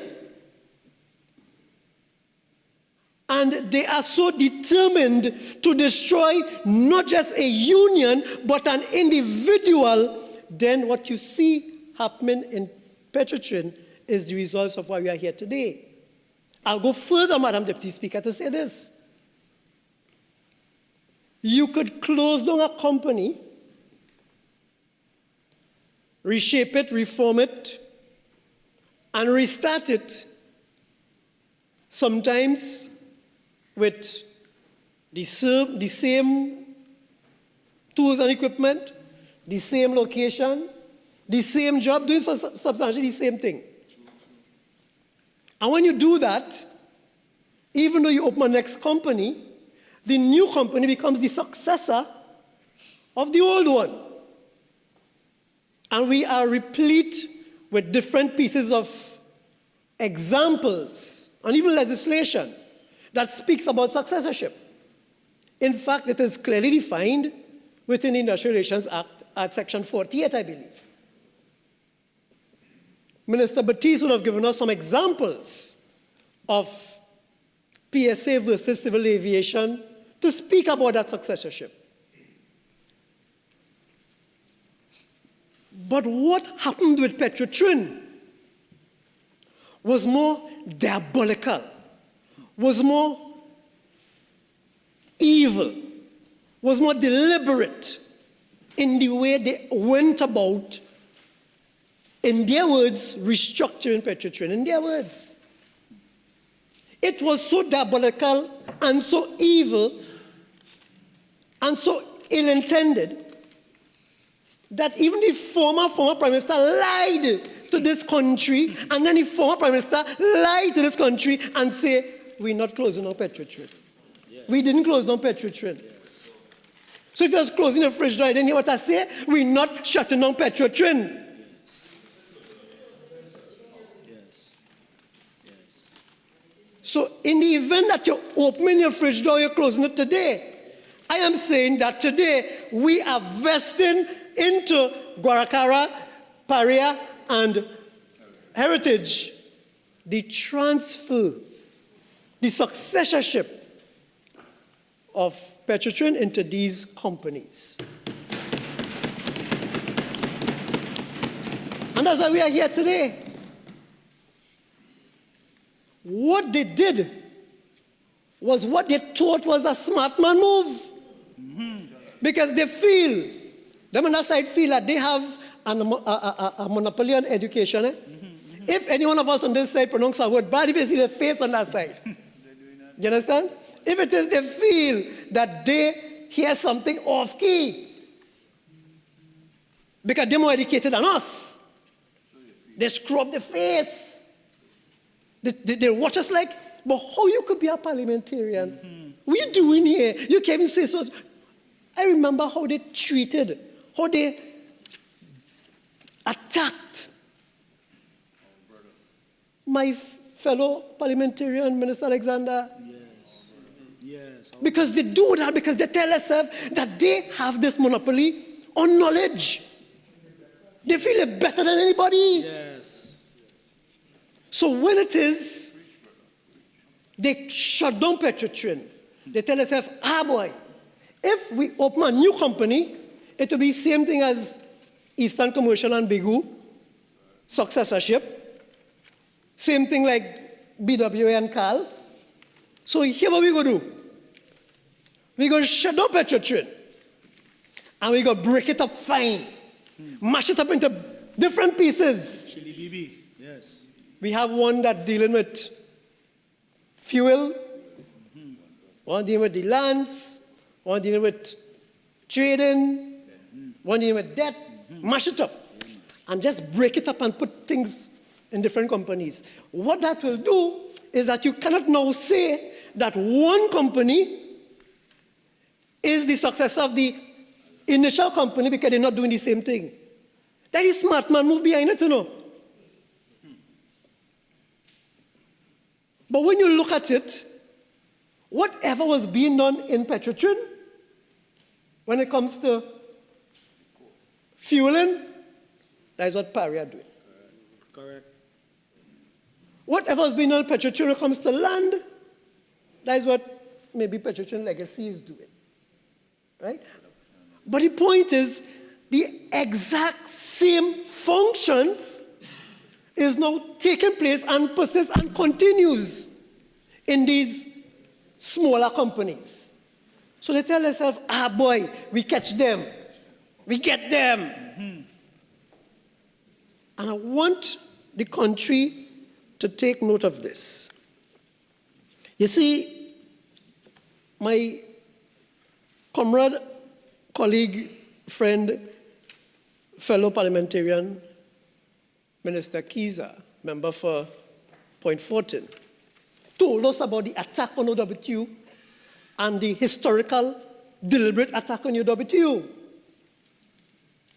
But when you marry that now, that hatred they had for OWTU, with a more acute and poignant hatred for the President General of the OWTU, Yes. you get what happened in Petrotrin. That's what you get. Because Petrotrin wasn't just about, National Petrotrin wasn't just about destroying the union, no. It was an attempt to destroy the integrity and the character of Ansel Roger. That's what it was. They had people talking all kind of thing about Roger and about Petrotrin workers. Remember when they also put out in the public domain how much a maid was making in Petrotrin? And how much this one was making? Remember when they did that? Yes. They didn't do that by guess or by vaps, you know. They did it to get the public on their side so that the public will hate Petrotrin workers so much that the public will not stand up in defense of the closure of Petrotrin. That's what they did.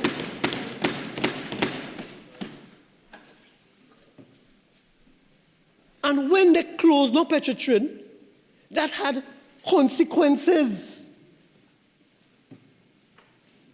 The former speaker, the speaker before me, member for Point Fortin, told us about one of the consequences, which is affecting the National Insurance Board contributions. That was something that the union had spoken about and prophesied about that will happen. The union said it. Before it happened, the union said it. If this happened, the result is going to be affecting the contributions to NIB. Because why?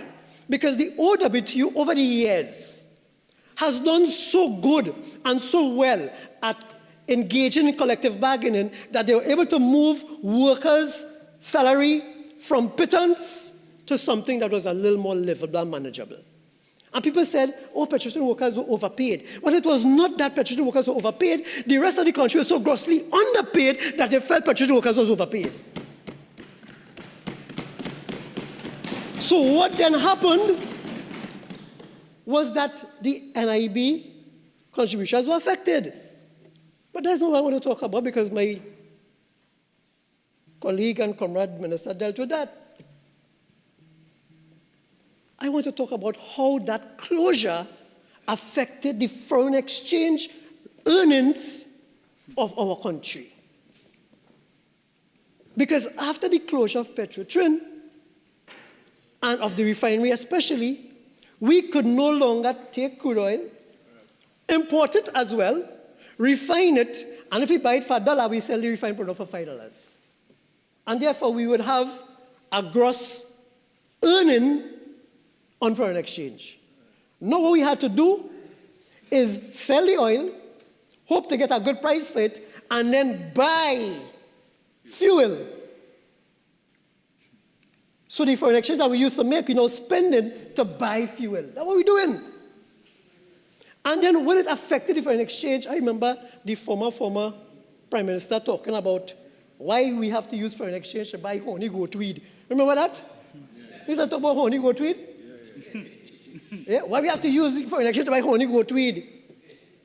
I suspect maybe at that point in time, I suspect that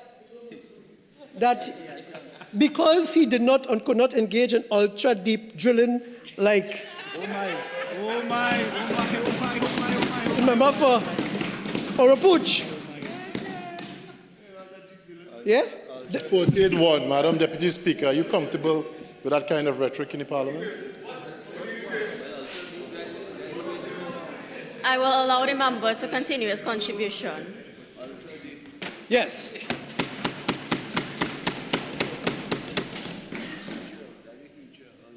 Or maybe some special branch of some workover was taking place on some well that he wasn't sure what was happening, that he was concerned about honey goat weed and how the money was being spent. But he was not concerned about the workers of this country. And I say of this country, I could have said OWTU, but I said of this country because, Madam Deputy Speaker, I want us to remember as well that November 30th, 2018, they shut down Petroleum. December 31st, 2018, they sent home 500 TSD workers, myself included. That's right. They were not isolated events. Well calculated. They may be different companies, but they were not isolated events. It was a deliberate attempt to destroy the trade union movement. I was leading the CW at the time. Comrade Roger was leading the Oilfield Workers Union Trade Union at the time. And I also recall there were talks about going on the port to restructure the port, and they wanted to restructure WASA. So they was going to attack Seamen and Waterfront Workers Trade Union and then going to attack PSA. It was part of the plan. The difference is the other companies did not close down like Petroleum, and that is what brought us here today. That's the difference. So, when the members opposite, I am speculating, when they rise to speak, they may want to suggest that, one, this bill is only because tomorrow is Labor Day, and they're trying to appease the OWTU and trying to give the OWTU something because they supported the UNC to get into government. Well, thanks for the support of OWTU. We are here and we'll represent you very well.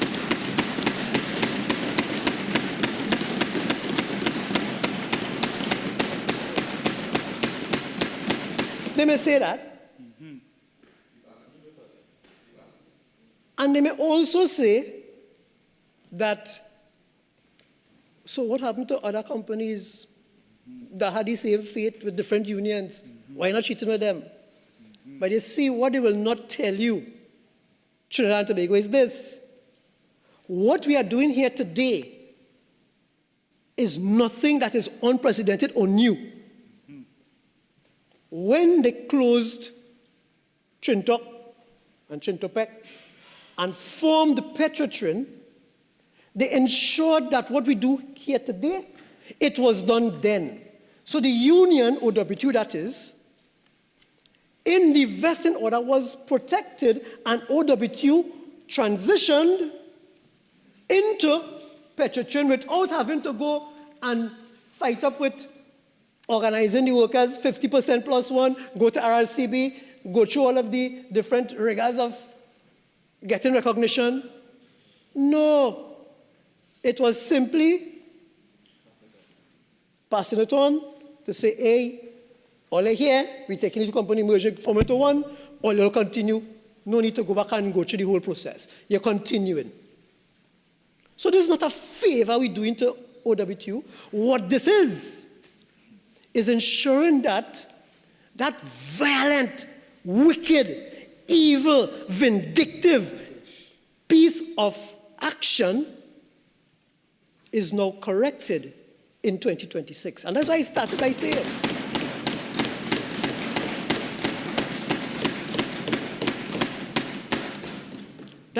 saying, Madam Deputy Speaker, that this discussion should have been happening in 2018, not 2026. Let's not start by saying that.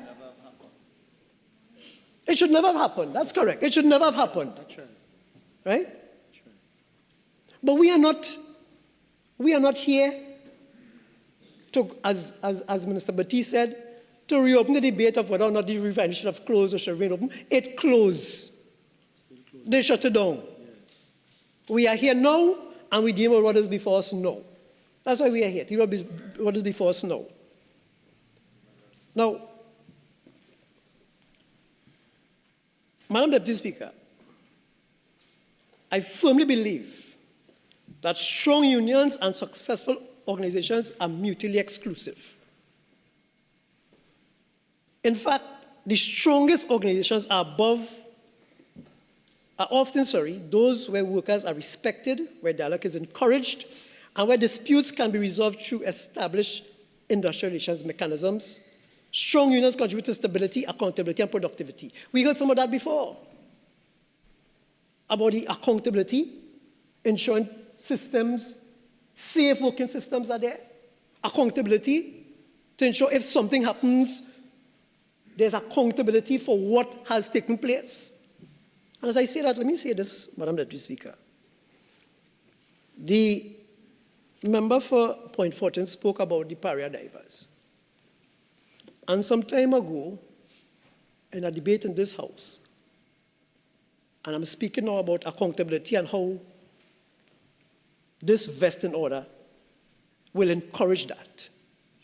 And had it been there, this would not have happened. So he spoke about the Paria divers. And I remember when one of my colleagues commented and said, the Paria divers. Remember for Port of Spain, not sentence where I said, all you paid them yet? He quipped that under his breath, all you paid them yet? Accountability. So you'll be accountable to the families of these divers had there been a collective agreement and a union in place where the family of these divers now could have said, hey, if the company playing the fool, the workers were protected on that collective agreement, this is what would have happened or should have happened. We are here today where the family of these divers have to feel as if they're begging the former government, not this government, they're begging us. That's what a union does. That's what a union presence does. And let's not forget Naikwan. Yes. All those are consequences of Petroleum being shut down and about having workers work in precarious working conditions where there's no union representing them.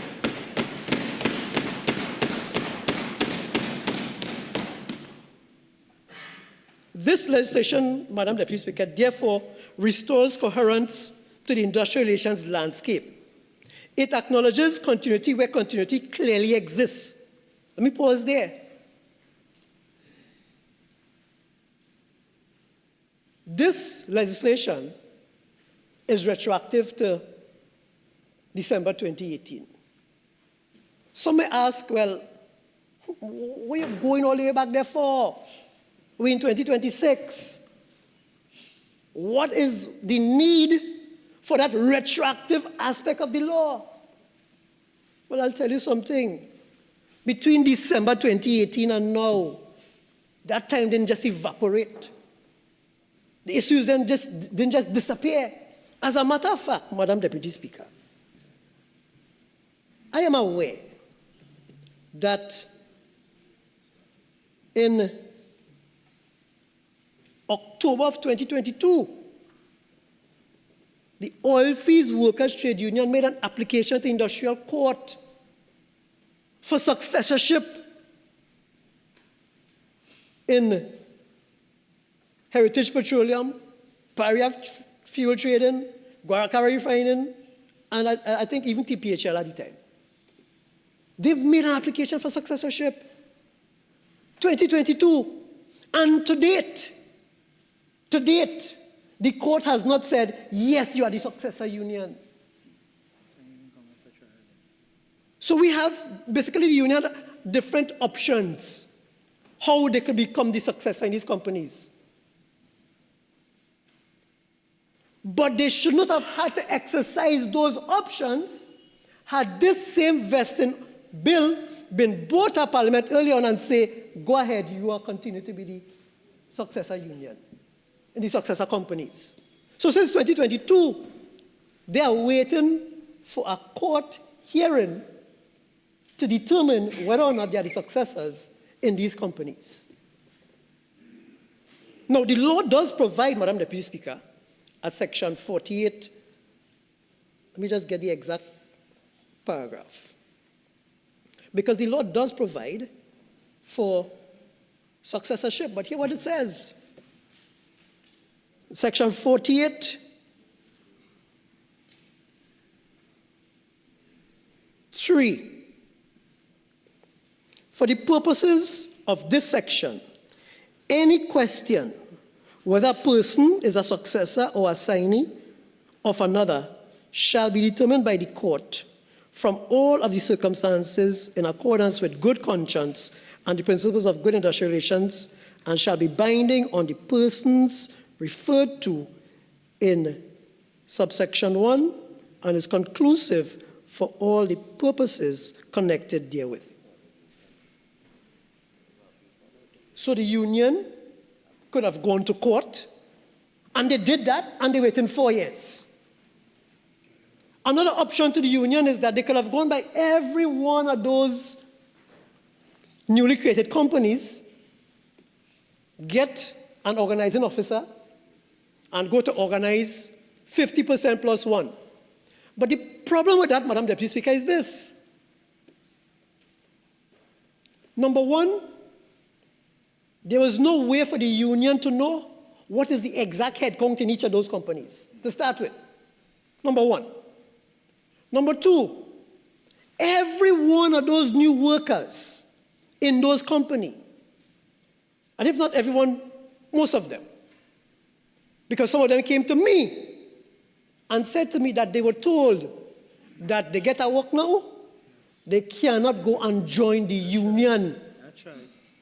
So even if the union went to organize them, the union would have been unsuccessful in the main because they were already threatened when they came on board to say, don't join the union, and don't tell nobody tell that either. Because you know why? Because they saying that to the workers is in fact illegal. But the workers were threatened, if you want to work, come to work, but stay quiet and don't want to join a union. So then that option that the union had to organize all of the workers in all the companies and get back recognition, that would have been dead before it started. And then the other option is what we are doing here today. Now you may ask, and I think I've answered already, well, why was that not done? It is not unprecedented. It is not unheard of. It is not a favor. It is something that is already contained in legislation and in law and in the parliament procedures. Why was it not done? It was not done because it would not have served the agenda and the interests of the people's national movement. That's why it wasn't done. So we are here today because an injustice to a union has been committed. And I am delighted that we are doing this debate on June 18th.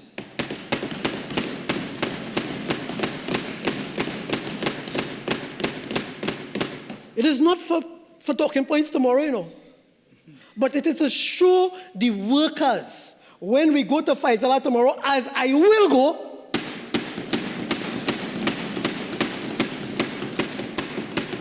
that this government has a genuine workers' agenda that we are furthering every single session of Parliament.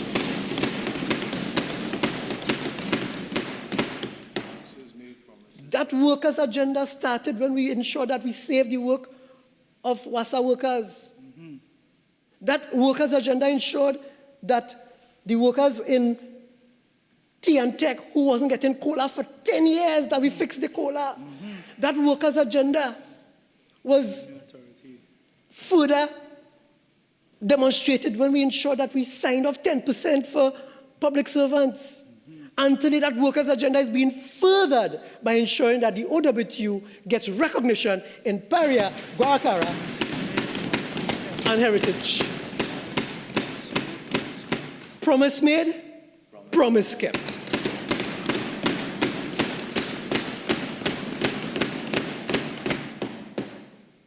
Member, would you like your additional 15 minutes?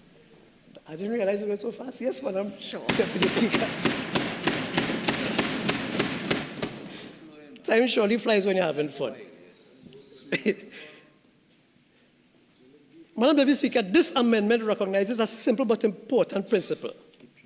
If Heritage Petroleum and Paria Fuel Trading are successors to Petrotrin for the purpose of assets, operations, and responsibilities, then they must also recognize the continuity of workers' rights and representation. One cannot inherit the assets and reject the obligations. One cannot inherit the operations and reject the industrial relations framework that accompany those operations. One cannot inherit the workforce and ignore the representative relationship that the workers enjoyed for decades. And my colleague from Point Fortin told us about the historical successes of OWTU.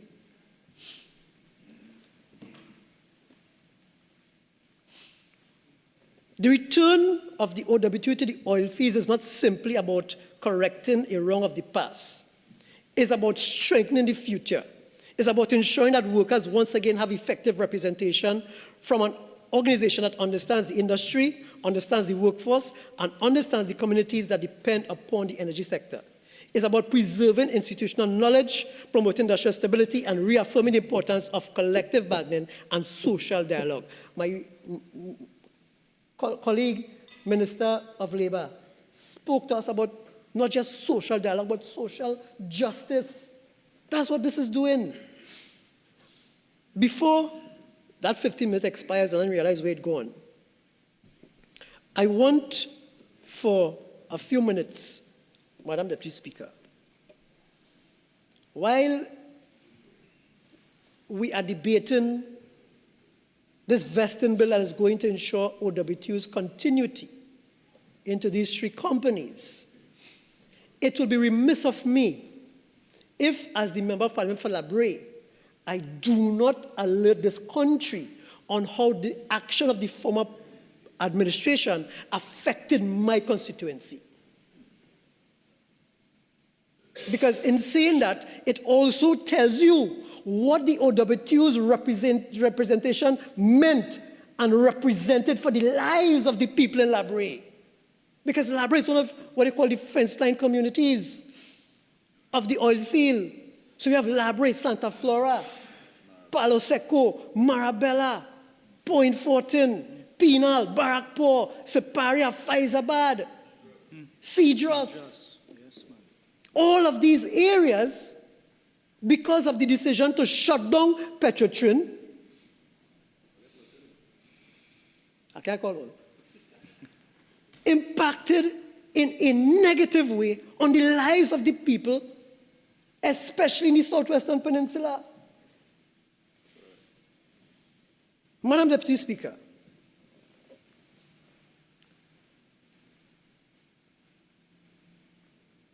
many of my family members, relatives I should say, worked in Petrotrin either directly or indirectly with a contractor.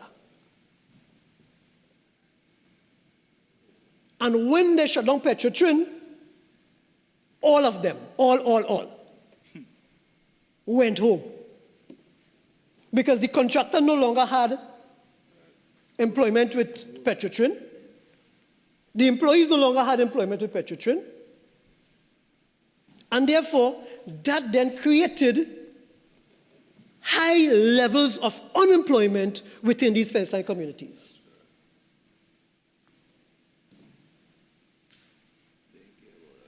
They never cared about that. These were men and women who had devoted years, and in many cases, decades, to the industry. They were workers who relied upon the protection, advocacy, and representation provided through OWTU. They understood the value of having a recognized majority union that knew their concerns, understood the realities of the oil fields, and could effectively represent them. And the removal of the OWTU from the oil fields created a sense of uncertainty, dislocation among many workers. For generations, workers had viewed the union as an integral part of the workplace. In fact, the union was an integral part of their everyday life, not just the workplace. Because the OWTU was able to have many different programs as a union, and even the company that was Petrotrin had many other programs, social programs, sporting programs, programs that deals with the creative arts. I speak about sporting program. I remember we used to have the Petrotrin Velodrome. That was the Petrotrin Velodrome. After they closed down Petrotrin, Guaracara Park, when they closed down Petrotrin, the Velodrome stayed in abeyance. They put out a contract to fix it, $24 million spent, not even a roof over the stadium. Not a bleacher in place. $24 million after. Eh? There were nice social clubs. Forest Reserve is one of the nicest ones you'll ever find. Pool and thing. I took a walk in there 3 months ago, Madam Deputy Speaker. The pool is still there. But I had to use a cutlass to cut down trees and grass to get to the pool. The water is green. The water is green. And there's a tree growing in the pool right now. Yes, yes. It's just there. And that is just one example of the many different assets that they left to rot away and to waste. And when the union was there, the union members used to volunteer their services to take care of some of those clubs. Some of them run the clubs to keep it a certain standard, to encourage social activities and camaraderie. Public had access. You could have written and used those things and enjoyed it. So when we feel, Madam Deputy Speaker, that we are here only to debate a vest in order to transfer successorship to OWTU in 3 companies, this is more than that, Madam Deputy Speaker. This goes to the very heart of the people of the first-line communities. It goes to the heart of their existence.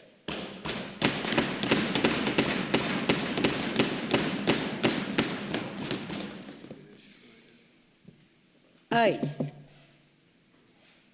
could never have any respect for the People's National Movement after the way they treated workers of this country. Never. And they say all kind of thing about our government, they say all kind of thing about the Prime Minister, say all kind of thing about the UNC. You could say what you want to say. The UNC's history has never been to repress workers. The UNC's history has never been to shut down a company and destroy a country and an industry. The UNC's history has never been to have any concerted attack on any union or any individual union leader in this country.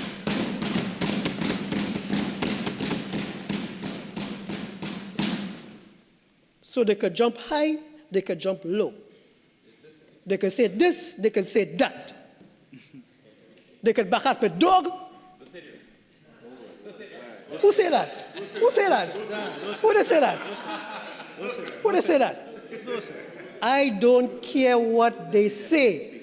I want to join my comrade from Point 14 and say that I am a proud member of this government and of the United National Congress. You can say what you want. Before I close, Madam Deputy Speaker, and I say that, I remember there was one, not was, is, but Faris Alwari, senator, had indicated, he said, I've given them 6 months. And the first one to leave will be the labor movement. We are here, and we intend to stay right here.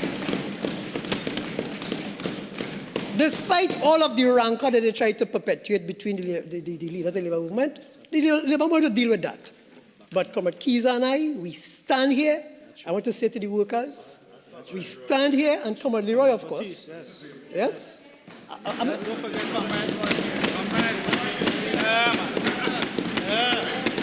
Comrade Leroy. I had forgotten for a minute, Madam Deputy Speaker, that we had the senator from the other place visiting with us here today. So Comrade Leroy as well. Yes?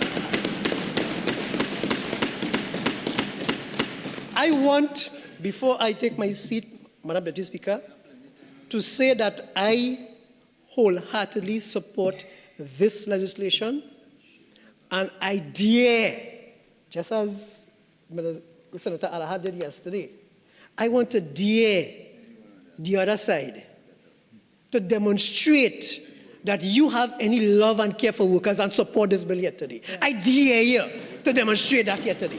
I dare to vote in favor of this bill here today. Yes. I dare you.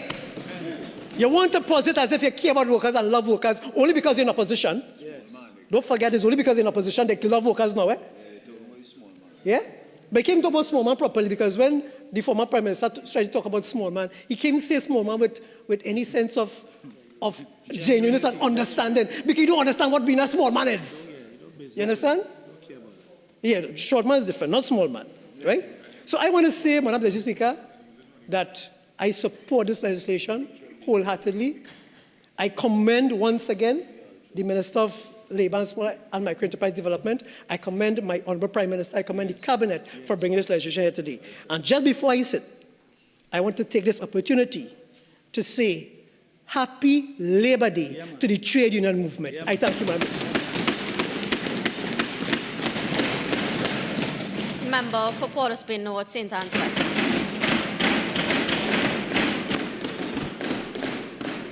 Thank you very much, Madam Deputy Speaker.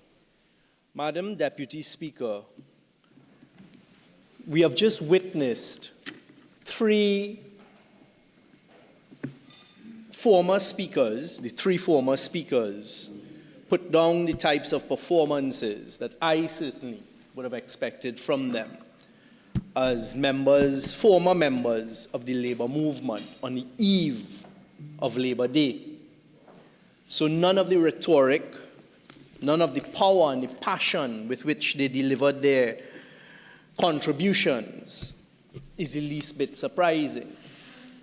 And I must say that for me personally, in reflecting and contemplating how to contribute here today, I was faced with some level of introspection. Because you see, I think I can say here safely, I am the only member outside of those 3 members that have contributed before me who has actively represented both unions. The member for Labre was once a member of, and the member for Point 14, and the executive of the OWTU, who are present here today. I've represented both unions, and in looking at the legislation, and studying it from a critical point of view and deciding what was my responsibility and my duty here today, despite any personal, philosophical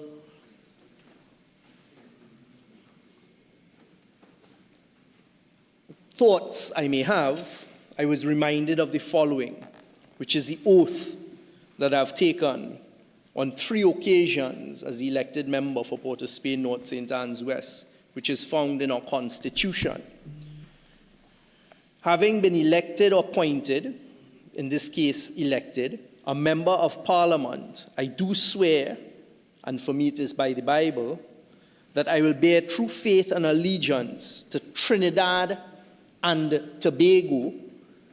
I will uphold the Constitution and the law, and I will conscientiously and impartially discharge the responsibilities to the people of Trinidad and Tobago upon which I am about to enter.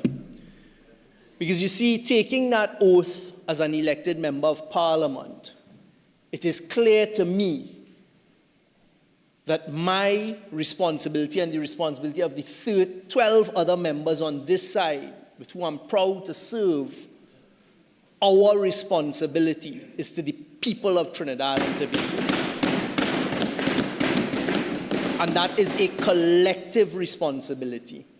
And very often,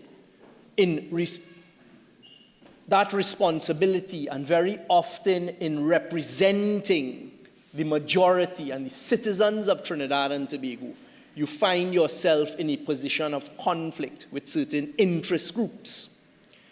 Having listened very carefully, in particular, to the member for Point Fortin, who, as he told us, came from Petroleum, and my understanding is that he worked in the salvage department at Petroleum.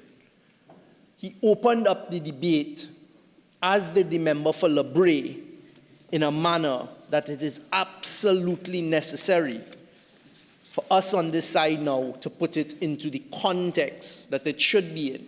And the decision that was taken, the build-up to that decision in 2018 that the PNM government then faced, and the context within which and why we find ourselves here today. Because I can say, as a member who served in the PNM cabinet at the time, along with others here on this side and those who were part of the decision-making process, and as has been said repeatedly, both here and outside, it was not an easy decision to make. However, it was a decision that was necessary to protect the citizens of Trinidad and Tobago, and in particular, the future generations of Trinidad and Tobago. And I immediately put on record, certainly the People's National Movement, of which I am a lifetime member. And during that period of time, when we were called upon to make certain decisions to protect the economy of Trinidad and Tobago and the future generations of Trinidad and Tobago who are going to carry the fiscal debt of this country. And quite interestingly, I saw an economist publishing just this today or yesterday, and this was an economist that certain people on our side have said is anti-PNM, but what she stated was a fact, that right now Trinidad and Tobago is in a very, very dangerous and precarious financial fiscal position, our debt to GDP ratio being the highest it has ever been, and in particular the foreign indebtedness, meaning the forex, the US dollar debt, is at a dangerous level where our reserves are less than the debt and the interest together. And that is the perfect context to put this bill in as we come here today, because it's not a simple bill. The previous speakers touched on successorship, which is something that the industrial court alone has the jurisdiction to deal with. So immediately at the outset, this legislation is incurring and it is encroaching on the jurisdiction of the Industrial Court, which under Section 48 of the Industrial Relations Act is the body that has the responsibility. But one can say, okay, well, constitutionally, the Parliament and us as legislators have the right within the boundaries of the Constitution to provide legislation. And I want to take us now to the context within which this decision was made in 2018, because you see a lot of rhetoric was spewed by those on the other side.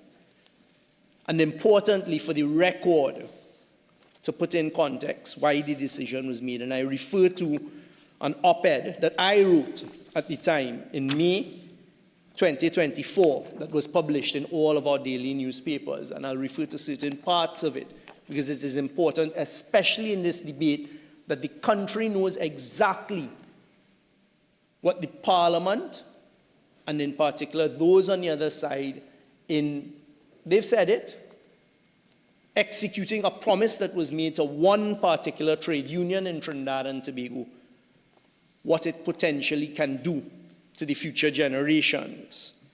So taking us back to the period just prior to the decision to restructure Petrotrin, I've heard it, because of course it suits them, that even just a few moments ago, Petrotrin was shut down. It was never shut down, it still exists in law, and it still has legacy assets. It was restructured. So if I may, I start exactly there. Petrotrin was restructured. Petrotrin still exists as a legal entity. Its main business is holding various legacy assets. However, its original operations were restructured. Trinidad Petroleum Holdings Limited was incorporated as a holding company, with Petrotrin itself as one of its subsidiaries. The exploration and production operations were restructured into the successful company Heritage Petroleum Company Limited, which forms a part of the legislation before us here today. The provision of refined fuel products was taken on by Paria Fuel Trading Company Limited, Paria, which has successfully imported refined products, example, gasoline, diesel, aviation, fuel, etc., for the domestic market and for sale throughout the region. Paria is also a part of the legislation today, because what the legislation today is proposing to do, and will do, because there is a majority and a special majority, is it is now imposing on both Paria and Heritage and Guaracara, which was set up as a holding company to hold the refinery's assets, it is imposing on them OWTU as a recognized majority union, but also, importantly, the collective agreements in a retroactive manner to 2018. And what that means for the population is the terms and conditions that existed in 2018 as per the collective agreements with Petrotrin at the time, including the figures, the liabilities, that is now being imposed upon these two companies that have been in operation now for 8 years. So I'll get to the pragmatic side of how this exactly is supposed to operate, because it sounds good. It is excellent politics being played to come here on the eve of Labor Day and to rush this legislation, but it is the far-reaching consequences of the legislation, especially on the fiscal side, that one must pause and reflect on. The refinery was placed into Guaracara Refining Company Limited, a subsidiary formed to preserve the refinery and to provide utility services to Paria. The restructuring was actually conducted in 2018 by the then chairman of Petrotrin, Mr. Wilfred Espine, and his board in conjunction with the decision-making of Cabinet. The board was fully involved at every step of the way in restructuring Petrotrin and advising the Cabinet. The decision of shutting down the refinery was a Cabinet decision. It is also an irrefutable fact that the shutting down of the refinery and the restructuring of Petrotrin's operations averted a major economic crisis for the Treasury and the country at large. Upon coming into office in 2015, the government was confronted with a major unsustainable financial model and operations at Petrotrin. In 2014, Petrotrin registered a loss of $361.3 million, and in 2015, its loss was $1.2 billion. The country had seen a decline in its total domestic oil production from approximately 144,000 barrels of oil per day in 2005 to 98,000 barrels of oil per day in 2010 to 78,600 barrels of oil per day in 2015. Of this, Petrotrin's own production of oil declined from approximately 64,000 barrels of oil per day in 2006 to 42,000 barrels of oil per day in 2016. And as of May 2024, it stood at only 35,000 barrels of oil per day. Our mature fields were clearly on a decline, and this crude oil was the input into the Petrotrin refinery, which was constructed to refine 175,000 barrels of oil per day. This meant that Petrotrin was required to import approximately 102,000 barrels of oil, 120,000 barrels of oil per day to maximize output at the refinery. This component of imported crude oil was sourced on the international open market at prices set by the global oil markets. It should be appreciated that the purchase of all crude was required to be done in US dollars. The declining oil production in Trinidad and Tobago had led to the increasing cost of importing crude for refining at Petrotrin. All analysis show that more often than not, this resulted in the loss of US $5 to $7 a barrel of oil. These are the facts. So despite the nice-sounding rhetoric and the continued narrative that was just given by my friend from La Brea, the fact is that Petrotrin and the refinery was losing, after refining a barrel of oil, $5 to $7 a barrel of refined product. So there was no net profit of US dollars and foreign exchange. And I go on. The inefficient cost of lifting barrels of oil at Petrotrin had made the company very uncompetitive. This is another point that potentially could come back to haunt us now, Madam Deputy Speaker, when this bill is passed. Because what had been found and the analysis that had been done at this point in time, as a result of some of the provisions in the existing collective agreements, it had become very inefficient, unprofitable, and quite frankly, leading to these losses of US $5 to $7 a barrel of oil of refined product. That is what was being faced at the time.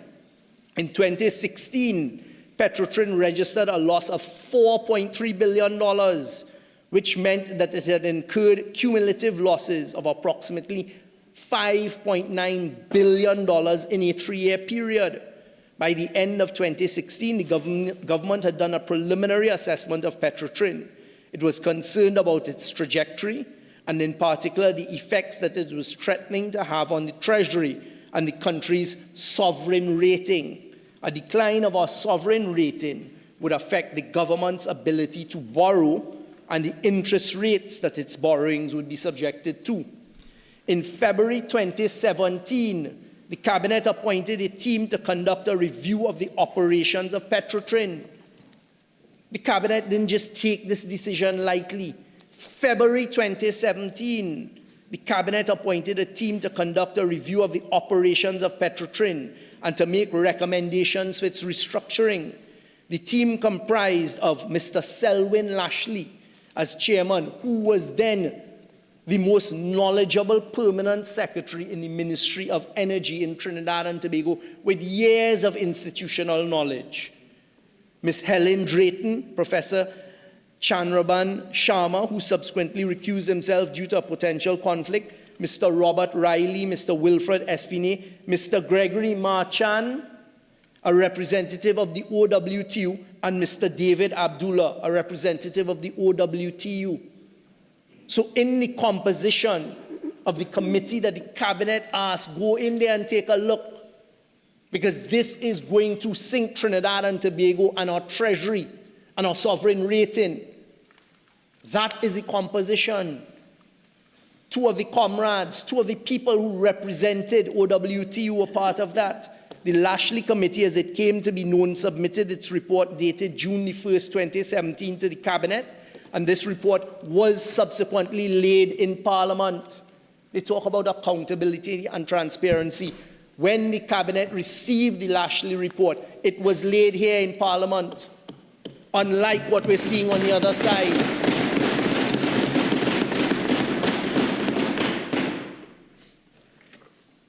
Frighteningly, Madam Deputy Speaker, the report concluded that all was far from well at Petrotrin and highlighted its financial difficulties, the inefficiencies that it was facing in its refinery operations, which were losing hundreds of millions of dollars, the concern of asset integrity, the looming bullet payment of US $850 million, which had to be paid in August 2019. You see, you could sit there and you could go wherever you want and you could say whatever you want, but this is the reality the country was facing. $850 million US had to be found. And there were further difficulties associated with servicing another US $750 million debt at Petrotrin. The increasing burden of short-term debt, the majority of which was being used to purchase crude oil for input into the refinery and its declining oil production. You had $850 million to be paid, $750 million US dollars, $850 million US dollars, $1.5 billion US dollars to be paid. That is the reality we're facing, where the company was bleeding and making billions of dollars in annual losses. In addition to that, at the time, by buying and importing crude because we don't have enough for the refinery domestically, Petrotrin was now carrying $400 million US dollars in short-term debt to buy crude. Those are the realities. Those are the facts. And there was no union busting whatsoever.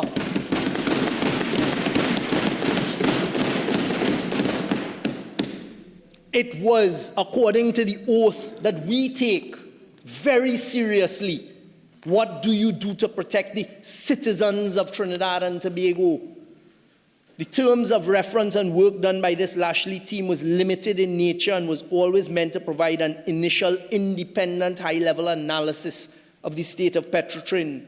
Their conclusion was very worrying and required immediate action, which included a deeper dive into Petrotrin's operations to ascertain more details, to come up with options to avoid Petrotrin's poor state having an effect on the country's economy. Based on this situation, the government, and in particular the Standing Energy Subcommittee, Cabinet Committee, recognized that an urgent intervention into Petrotrin was necessary. The government appointed a new board of directors. The new board of directors was mandated to assess Petrotrin and to come back to the Cabinet with its recommendations, including, importantly, a proposal to deal with the US $850 million bullet payment due in August 2019. That is 5.8 billion TT dollars that had to be paid. Today, the government cannot even pay the trade union members their back pay. They can't pay the teachers. You heard a promise from the Minister of Finance, I will pay that in the next fiscal. We came here a few days ago for an additional $3 billion. That would not even cover this bullet payment. The bullet payment was just under 6 billion TT dollars. And they were told, do so without recourse to the Minister of Finance having to liquidate same without the provisions of a government guarantee. Because if the Minister of Finance took that debt onto the country's books, it would change our sovereign rating. Cost of borrowing would go up. We simply could not afford this anchor that was on our legs. In 2017 to 2018, to add to the operational woes, Petrotrin's auditors insisted that cumulative losses that were being carried forward for tax purposes to the tune of approximately $5 billion had to be written off. This would have had detrimental effects on Petrotrin's financial standing and affected its solvency, threatening to result in triggers of payment of its debt, including the US $850 million and the US $750 million debt. This is the reality of what the government was facing at the time. The continued need to import crude oil was being supported by short-term US dollar loans, which required government support. By the time the decision was taken to shut down the refinery, these short-term US dollar loans totaled approximately US $450 million. The US short-term loans continue to be carried. So then the cabinet was advised, you have to change the course without any changes, and to continue operating the refinery in the manner it was being operated. With the high cost of production, negative production projections, it would lead to Petrotrin continuing to incur losses at an average of over $2 billion per annum. In 2017, Petrotrin declared another loss of $2.4 billion in addition to defaulting on its statutory payments of royalties and tax. So in 2017, you had another loss of $2.4 billion. Plus you had the auditors saying, hey, you have to write off $5 billion. Plus you have the looming bullet payment of $850 million US dollars. And now Petrotrin was in a position it could not even pay royalties or tax. So to sit here and listen to the member for Point 14, utilize figures of how much was being lost to NIB, etc., it would have crashed the whole economy of Trinidad because they could not pay taxes. Eventually, the board submitted to cabinet that the only way that it was possible to refinance the US $850 million loan without a government guarantee was to go to the market with a restructured company that separated exploration and production into a separate company, freeing it of the financial burdens of the refinery. And that is what was done. And for the last 8 years, that is what has made Heritage and Paria profitable.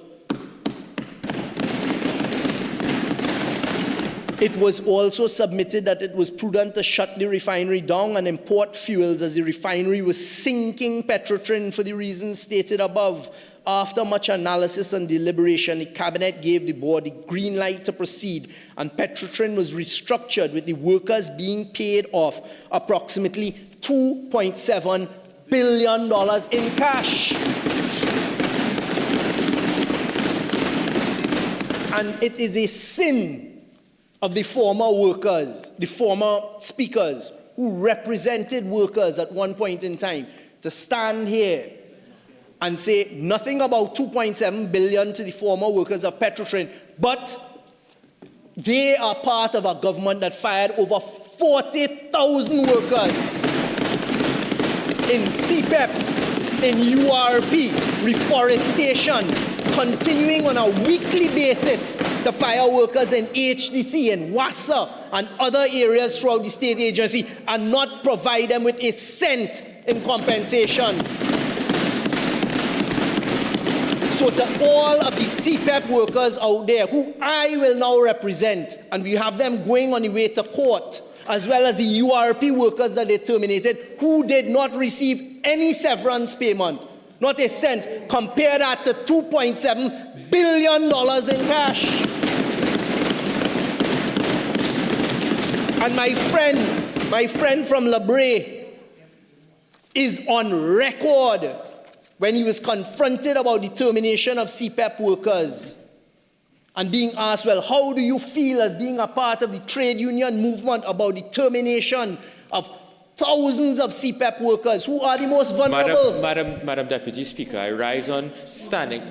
Please, on Standing Order 48.1 relevance. We are dealing with a particular matter here with collective You've said agreements 48.1. for the Sit oil down. companies. I don't know how CPEP and URP is playing a role here. Member, I think you've made your point regarding that, so I ask you to move on and stay relevant to the bill. And the point is, thank you very much, Madam Deputy Speaker.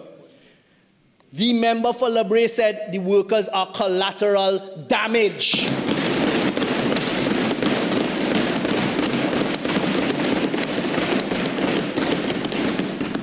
So these companies that we've come here today to talk about and to talk about their future, thinking only about the junction in Faizabad tomorrow, I want the future generations of Trinidad and Tobago to mark today, the 18th of June 2026, and to understand the burden potentially that is being put on you to carry, where you have economists looking at our economy and saying it is on the cracking point. We are at the highest debt to GDP level we've ever been in Trinidad and Tobago.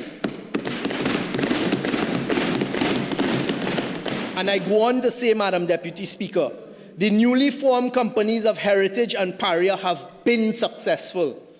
For the period financial year 2019 through to March 2024, Heritage made $40.3 billion in revenue, paid $12.6 billion in tax and royalties, and made a profit of $6.5 billion. And that is what is at risk now of being dissipated and putting us back in the position that we were in as a country when the difficult decision had to be made in 2018. Heritage has also paid TPHL $1 billion in dividends. You see, what the population needs to know is the restructured debt is paid by the revenue from Heritage. We heard about promises about the refinery. We heard it again today. We are no closer today than we were then. But to the OWTU, it is also a sin to come here and say that anybody was targeted there and that you were attacked by the government, because it was the exact opposite. The OWTU, through Patriotic, was given exclusivity rights to negotiate to reopen the refinery. They were warned. They were warned over and over. I personally warned them on one occasion. And at the time, it was Trafigura trying to get hold of the tank farm, something we warned about this week. Right? So, that is what this country is facing. So you were given exclusivity. And now here we are today, and we have no problem with that union whatsoever. May I pay to ask you to turn your attention to Standing Order 48.1, please. Yes, once again, member, please stay relevant to the clauses of the bill, and would you require your additional 15 minutes? Madam Deputy Speaker, thank you. I've heard you. Would you And I abide by your ruling. Would you require your additional 15 minutes? Yes, I do. You see, we sat here in complete silence and listened when the previous speakers opened up the debate and talked about what the PNM did and what the PNM hate the union. And listen, furthermore, and I was ashamed for the member for Point 14, he made a statement, and I'm responding to his statement. He said since 1937, the PNM attacking the OWTU. The PNM was born in 1956. So desperate is he, so desperate are they to score political points that they always resort to lies.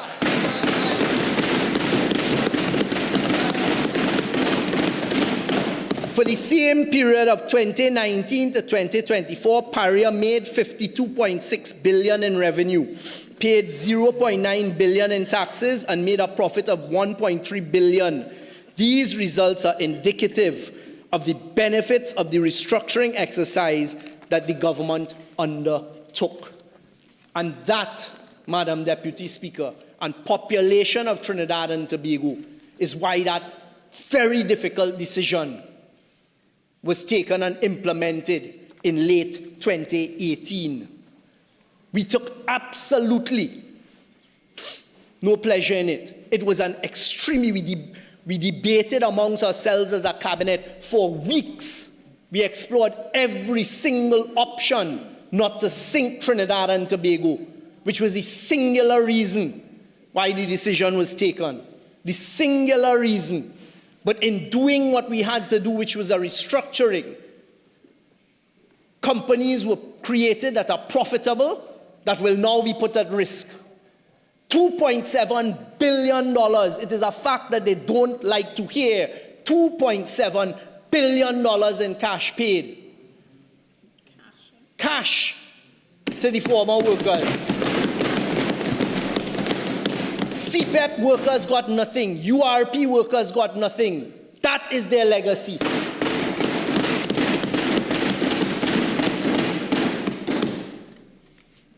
Another point that was made that irked me by the member for Point Fortin and the member for Labrie is the continued conversation on one part about the divers at Paria who unfortunately met their demise, and in particular the member for Point Fortin saying that if the OWTU was there, this would have never happened. And he goes on to talk about the oil rig that then unfortunately collapsed. Well, I will have the population know that the OWTU is the majority union at Well Services, whose rig it was, and they represent the workers.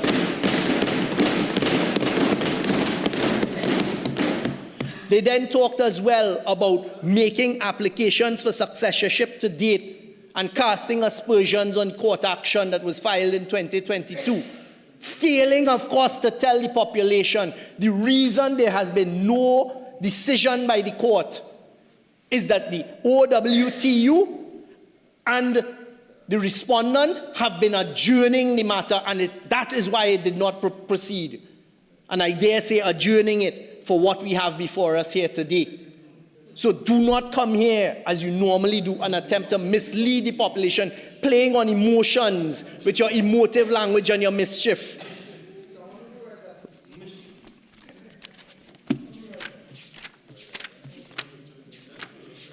I hear the member for Faizabad mumbling and throwing words. He is the one now charged with the responsibility to ensure, the member for Faizabad is the Minister of Finance, to ensure that this country doesn't go over that financial brink that he has put us on.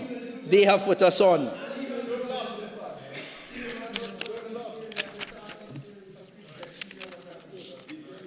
So let us go now to what they've put before us.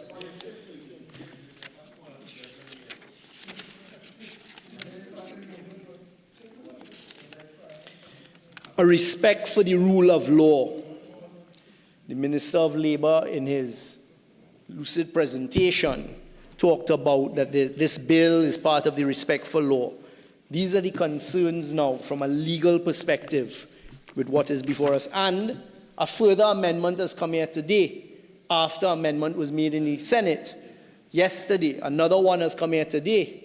I smiled when I saw it, because one thing I know is the union is getting proper legal advice from a proper senior counsel, because I recognize the fingerprints.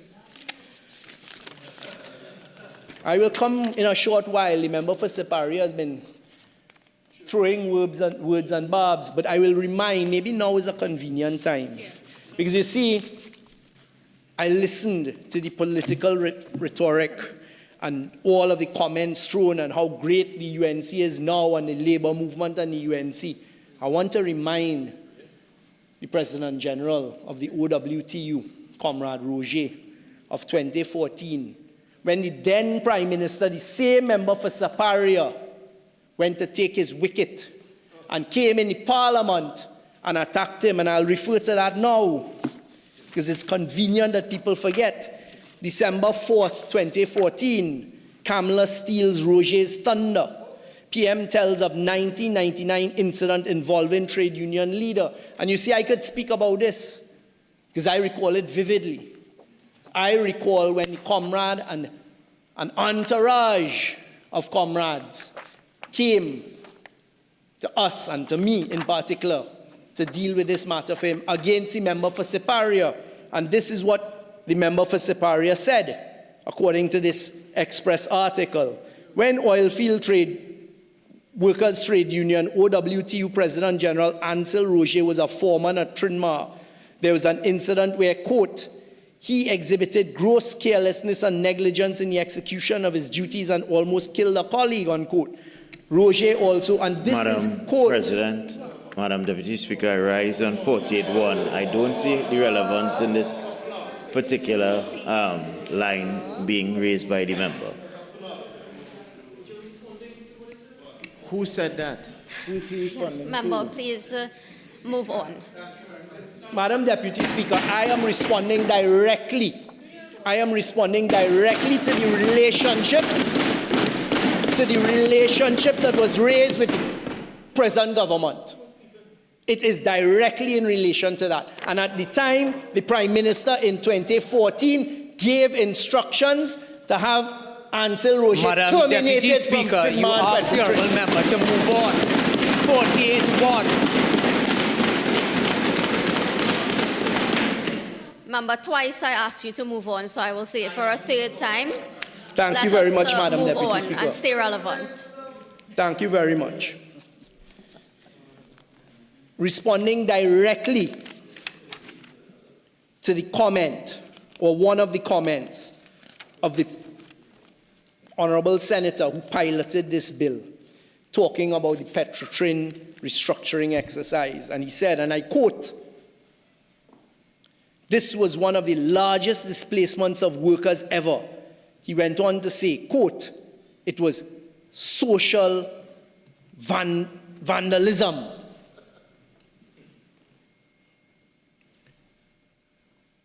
No one wanted to displace 5,000 workers in the restructuring exercise, some of whom went on to get employment, but all of whom shared in $2.7 billion. And the irony and hypocrisy of what was done to the most vulnerable workers in our society, who were terminated within a matter of days of coming into office by those on the other side. Back to the legislation, because what this legislation is doing for the population, because it has not been told to them what it's going to do, is it is now imposing on Heritage and Paria, the first part, it will come into force as though it was the 1st of December 2018. It is doing two things. It is imposing all collective agreements which existed at that stage onto these companies that have now been operating for 6 years. It is going to have financial consequences. The pragmatic application and implementation of this, Trinidad and Tobago, it is going to affect Heritage and Paria in devastating ways. But so be it. So be it. The next thing it does, and this is unconstitutional, and it breaches the Constitution, in the section that was put in via amendment yesterday in the Senate that is now before us, which is the new 7A subsection 2, is subject to the Industrial Relations Act, the OWTU. Nice language. Subject to the Industrial Relations Act when they are superseding the exclusive jurisdiction of the Industrial Court by imposing this successorship, because they are the ones with the sole discretion and jurisdiction. They go on to say, the OWTU, there is no piece of legislation where a singular union has ever been imposed. And these types of matters of successorship are currently, not in this matter, but in another one before the Privy Council for argument in October. So the population needs to know, as is typical, what they're trying to do is affect due process and the legal arguments that the Privy Council is meant to decide come October. But we're putting OWTU into this. Okay, no problem, because OWTU was a recognized majority trade union for some of the bargaining units there. What about the EPA, the Estate Police Association? What about the NPSA, the National Petroleum Staff Association? So those two associations and representative bodies don't deserve the same because they were there operating at the same time. Why? Because they didn't go there and cut no deal with the UNC?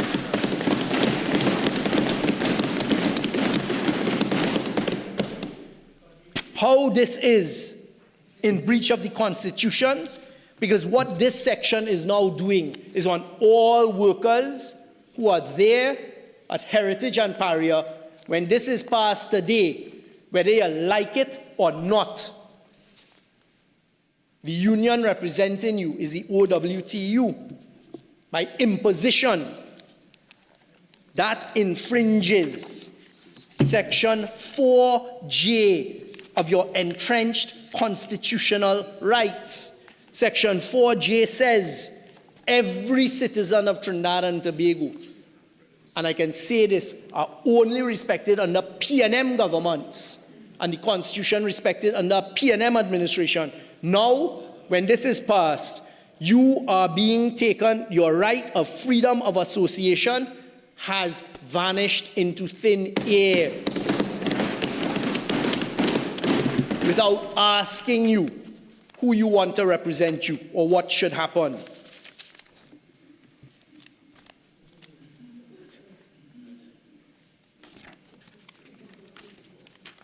I do expect you to understand. You never argue a case in court.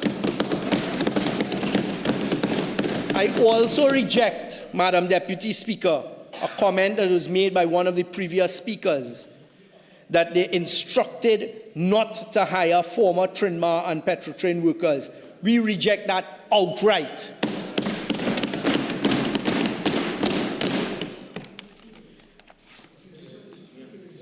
We will shut down, again quoting, we will shut down Petrotrain and break it up to avoid successorship. That too is completely false. We have taken the time here today. Those on the other side will never listen, even if they listen, not all, some. They will not understand. They will not understand why the restructuring had to take place. But at least today, Trinidad and Tobago, and those who want to understand and those who want to know, and it has for the first time been put this manner on the Hansard, understand why that difficult decision had to be made. So this piece of legislation here that is the fulfillment of a campaign promise and a deal that was cut is going to have serious implications as we go forward in the future. Thank you very much, Madam Deputy. Honorable Prime Minister, Member for Paria.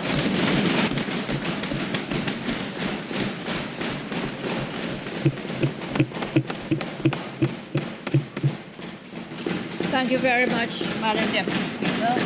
Thank you, colleagues.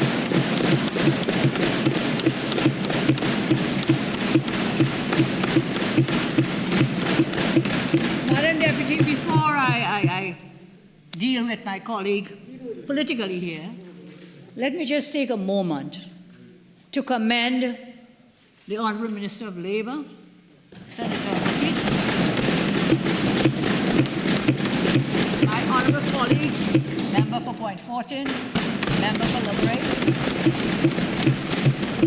and through you, Madam Deputy Speaker, I want to commend the OWTU, its president,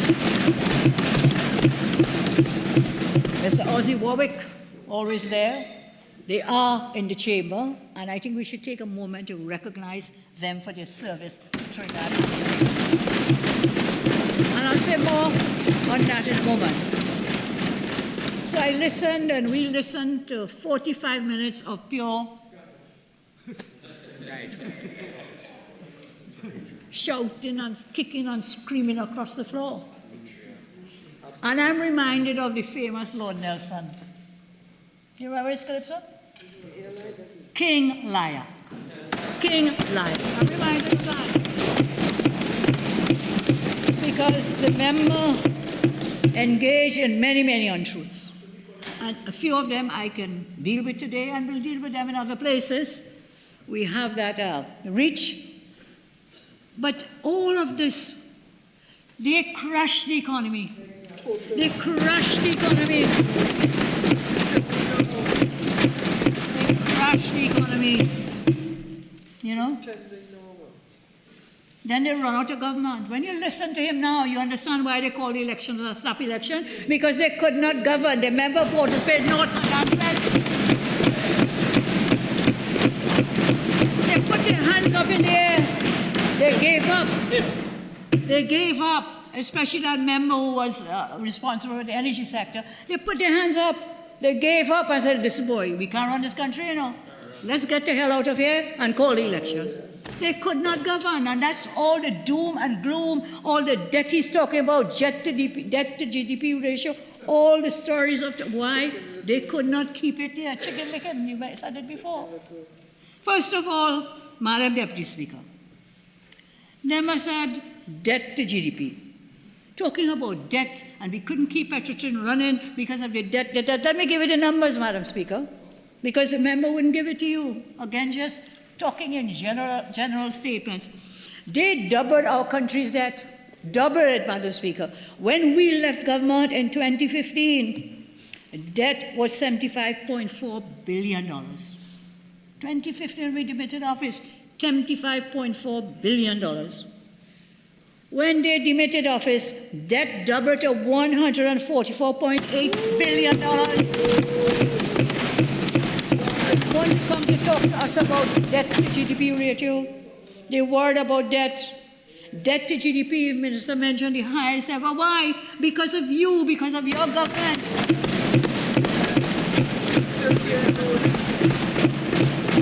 Here are the numbers. Debt to GDP moved from 42.9% in March 2025 to in 2015 when we debated, 42.9 when we demitted office. That moved to 82.8% when they demitted office. So don't talk to me about debt. All that debt on the neck, it's a burden on the necks of the citizens, came from your government. Came from your government, and not just debt. Again, I say, King Liar, you want to tell us that Petroleum was running. Don't run away now. Oh. You need it. If you can't really heat, you need water.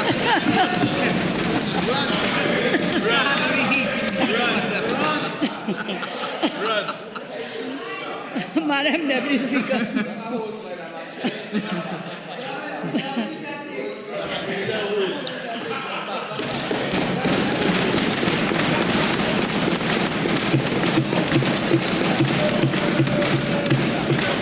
Yeah. They want to be in the kitchen, but they can't take the heat. They can't take the heat. They can't take the heat. The same way they ran out in last April, called snap election. We'll talk to you again. Again, King Liar. King Liar. The member quoted himself to himself. He said, I am going to read from an op-ed I did for myself. You know what that means? It's himself to himself. And he's using that now to tell us about the why they shut down Petroleum, why they had to do it, why they had to do it. And says, this is what he tells us. Again, King Liar. He quotes himself. 48.4. To set the record straight, it shall be out of order to use offensive and insulting language. I just want to know if it is okay now to say King Liar, because I will have a lot to say about the member for Paria in similar language. 48.4. Madam. In my ruling, I do not think this is in accordance with 48.4. It is not offensive or insulting language. And if you wish, you may do whatever you please with that. Honorable Prime Minister, please continue. Do so and like so. Do so and like so. You stood there. The members stood there and talked about lies. Talked about lies, sat right there, no comment to play, Mr. Innocent. Look, let's move on, let's get the numbers down. You are quoting yourself to say why you close down Petroleum, all the doom and gloom and debt and debt and debt and debt. But these are the facts. In its last year of operation, as of September 2018, listen to this, not what the member is telling us from his own op-ed, quoting himself to himself. These are the numbers coming from the annual report to investors from Trinidad Petroleum Holdings 2019 and the financial reports of 2018 of Trinidad Petroleum Holdings. I'm not quoting myself. I'm quoting these reports.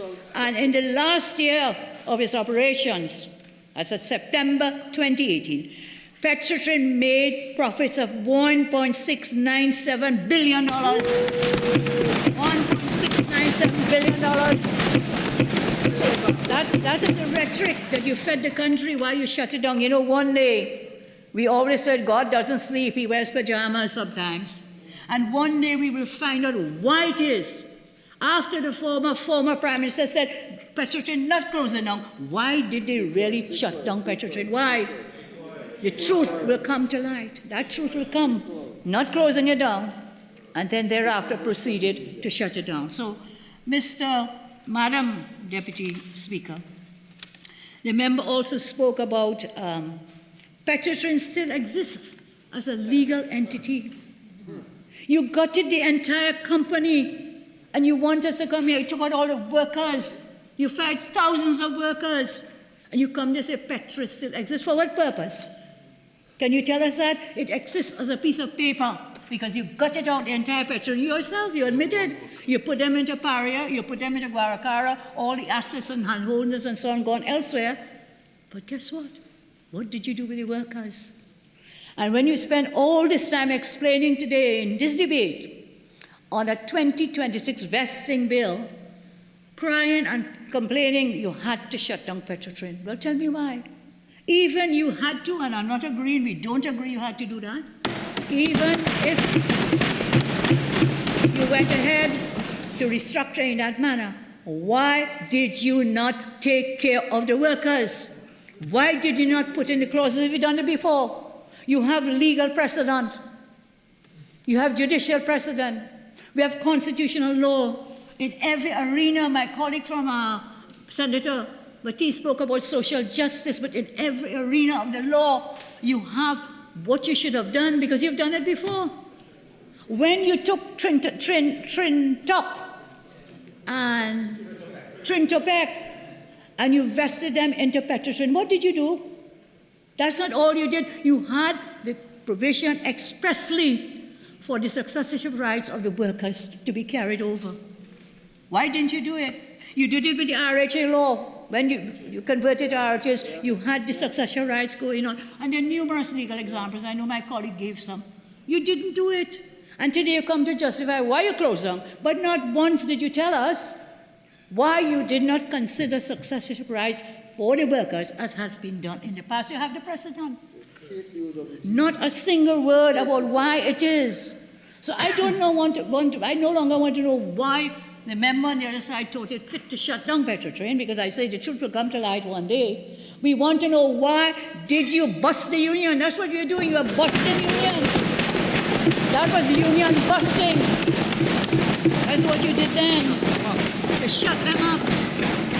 And so, as we come here today on the eve of one of our national holidays, a very significant national holiday, Labor Day, we talk about the rights of working men and women of Trinidad and Tobago. That is at the very heart of our democracy. So at its core, the bill is whether a government can erase rights that workers fought decades to secure, but that's what they did in 2018. They did not merely shut down the refinery. Others have spoken, and I commend them for reminding us. You know something? Those of us who live in the South, when you're going down that highway, or before when you're going down this other main road to go down south, you know what? You know you were almost home when you saw the flare. Never ever forget who put out that flame, that flare at Petrotrin when they should flare. Never ever forget. Never forget.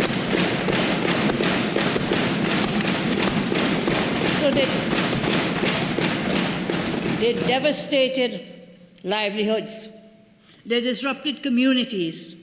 They plunged thousands of hardworking families into uncertainty.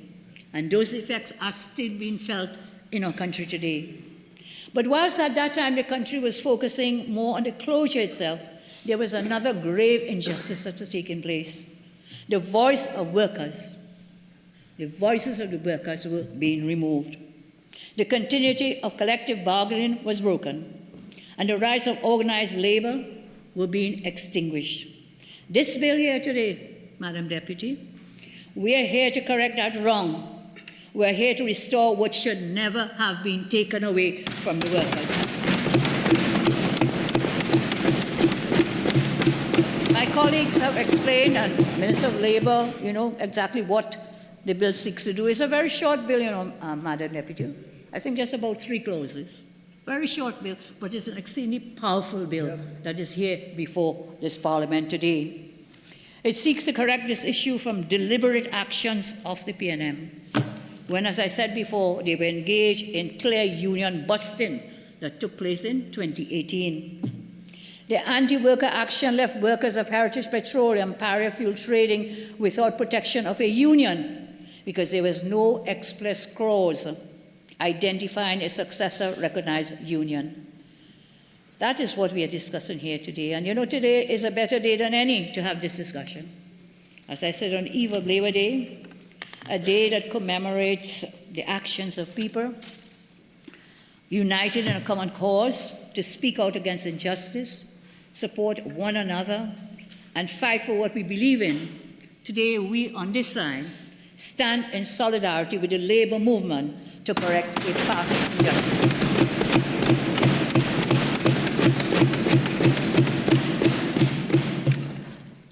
Mr. Speaker, I'm a child of the oilfield workers, You may not know that. I think Mr. Roger knows it very well, being from South himself. Many others know it. I grew up in Paria. My father was an employee of Texaco. When what is Petroleum, he was an employee of Texaco. And do you know, the very first job I got in Trinidad, when I came home for a summer time from university, the first job I got was at Texaco as an intern at Forest Reserve. My mother ran a roti shop in Paria, and the oilfield workers would patronize, and we had a lot of engagements with them. So I am a child of the South, and I always say most of the wealth in the black gold, that is the energy sector, has come out from where? The south of Trinidad. So I am very proud and very happy to be engaged in this debate, to be engaged with my cabinet and my members, our members, to have brought this bill, have it drafted, and have it brought here today. I want to thank again the Senator Batiste for the hard work that he's done together with his staff at the Ministry of Labour, the Honourable Attorney General, members of the Cabinet. We thank you for your service and helping us to get this bill drafted and researched and be here for today. I also take the opportunity to commend Labour leaders of the past and the present. I say we stand here on your shoulders and enjoy the fruits of your labor, the labor movement. And that is why I left no stone unturned to make sure that I was here today to contribute to this debate.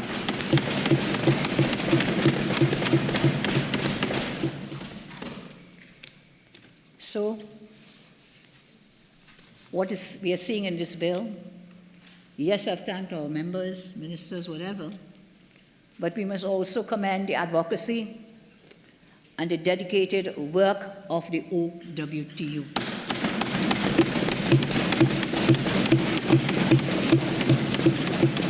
So Minister Batiste grounded his contribution in social justice, and I will expand a bit on that, endorsing in the meanwhile all his comments that were made. Let's start with where we start. John, you have your book here today, your Constitution. Let's start with the supreme law of Trinidad and Tobago. The supreme law of Trinidad and Tobago is none other than the Constitution of the Republic of Trinidad and Tobago.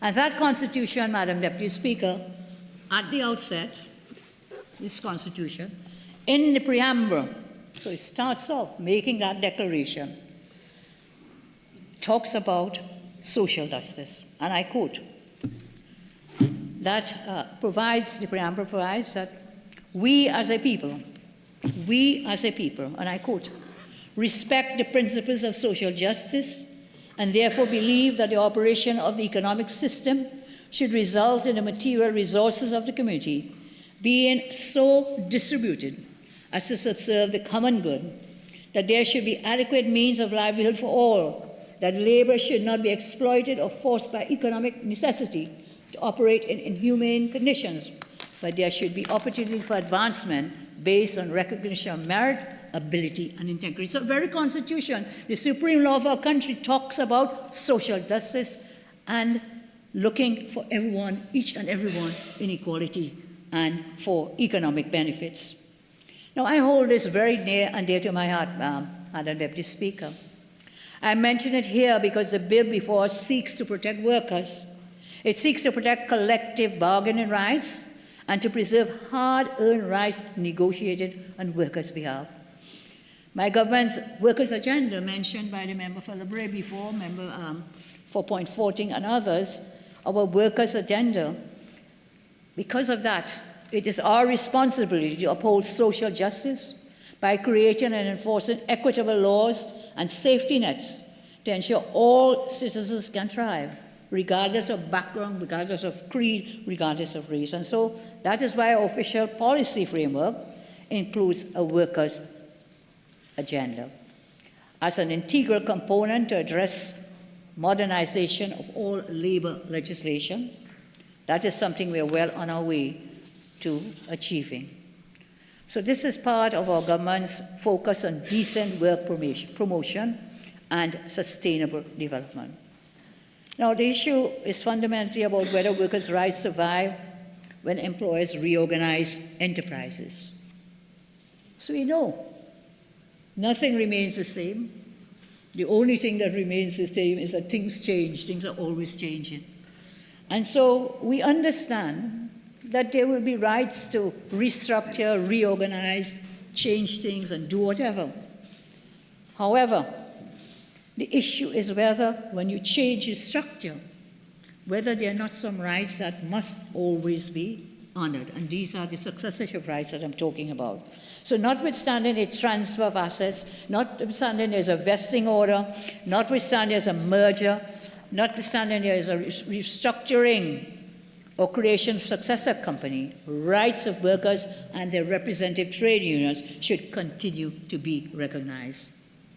That principle exists to prevent a simple but very dangerous proposition that an employer can achieve through corporate restructuring what could never lawfully achieve through collective bargaining. So what you do, you just shut down your company, change the name, shift things here and there, and everybody else go to waste. Without successor rights, decades of collective bargaining could be extinguished overnight through nothing more than a change in the corporate form of a business. Such an approach would undermine the very foundation of industrial relations and would render freedom of association fragile and collective bargaining illusory. And remember how the temerity, Port of Spain North, St. Anne's West, to talk about freedom of association. When you have breached the very constitutional provisions of freedom of association, to stand here now to justify the wickedity, I learned that word today, the wickedity.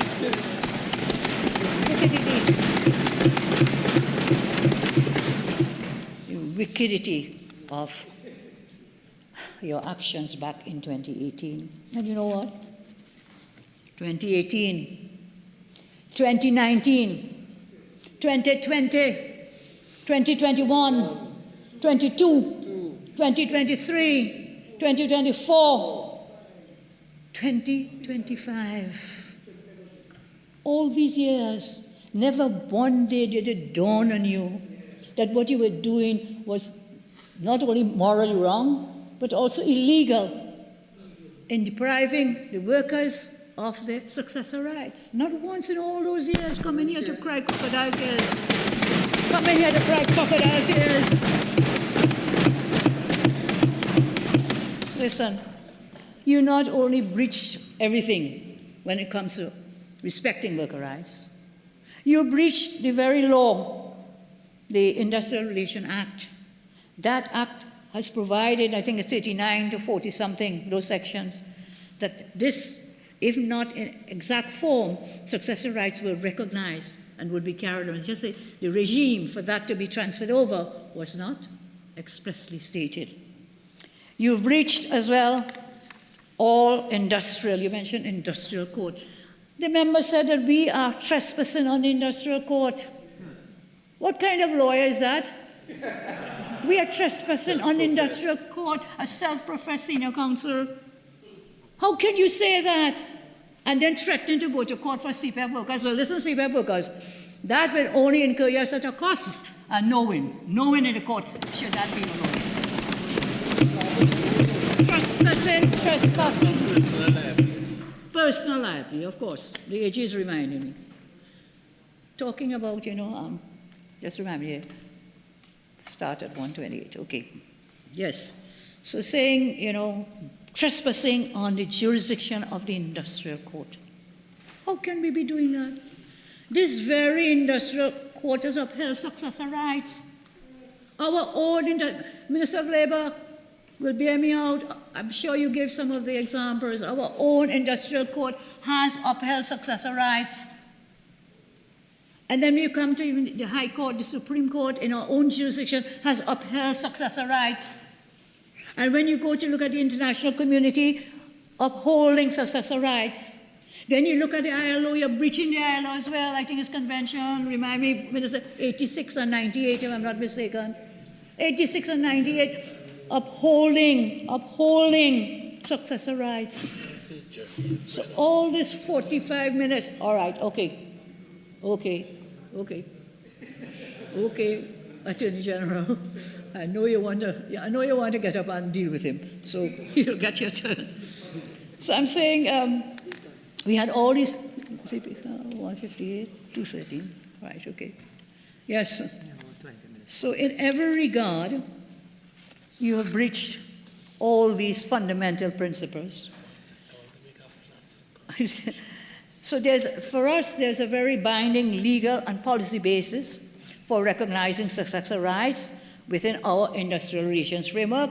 That foundation rests upon, I would say, three mutually reinforcing pillars. One, the first pillar, the recognition regime established under the Industrial Relations Act. Second pillar, the industrial court's commitment to good industrial relations. And thirdly, three pillars, the Constitution of the Republic of Trinidad and Tobago. This is the legal basis or bases on which we are firmly in support of successorship rights for workers. Let's take the IRA. First pillar, recognizing the regime established under the IRA. That Act, Chapter 8801, was enacted to promote orderly industrial relations and to encourage collective bargaining as the preferred mechanism for resolving workplace issues. The Act establishes, as I said a bit earlier, a comprehensive statutory framework which allows workers to organize, obtain recognition, and bargain collectively through a majority represented trade union. That recognition process is administered by the RR&C Registration, Recognition and Certification Board, designed to create stability, certainty, and continuity in labor management relations. That recognition is not intended to be temporary, Madam Deputy Speaker. It is not a fragile arrangement. It is a statutory right obtained through a rigorous process to reflect the democratic choices of workers within an appropriate bargaining unit. It is recognized bargaining relationship, a recognized bargaining relationship could be extinguished, cannot be, merely because an employer, as I said before, restructures operations and assets and so on. Such an outcome would be inconsistent with the objectives of the IRA. Accordingly, where business continues substantially unchanged following restructuring, there's a strong argument that the bargaining relationship should also continue. The second pillar, the industrial court's commitment to good industrial relations practice. This pillar is found within the unique jurisprudence of the industrial court, and my colleague on the other side mentioned about trespassing on the industrial court. But this is to be found within the jurisprudence of the industrial court. For decades, the court has emphasized that industrial relations must be guided by fairness, consultation, mutual respect, and industrial justice. The court has consistently demonstrated a willingness to assess substance over form. In determining whether conduct accords with good industrial relations practice, the court examines the realities of the relationship rather than merely the legal structure through which that relationship is organized. So the court has repeatedly acknowledged the relevance of international labor standards in determining what constitutes good industrial relations. In doing so, the industrial court has recognized domestic labor law does not exist in isolation. That forms part of a broader international framework dedicated to protecting workers' rights. That jurisprudential approach provides an important bridge between domestic law and international labor standards. The third pillar I mentioned, the Constitution. I had quoted from the preamble, but there are substantive provisions within our Constitution in the Bill of Rights, which is commonly called by some the Bill of Rights in Section 4. The matter must also be examined through the lens of the Constitution of our Republic, our supreme law. Any analysis of workers' collective rights during restructuring must begin with recognition that labor rights do not exist in a constitutional vacuum. Do not exist in a constitutional vacuum.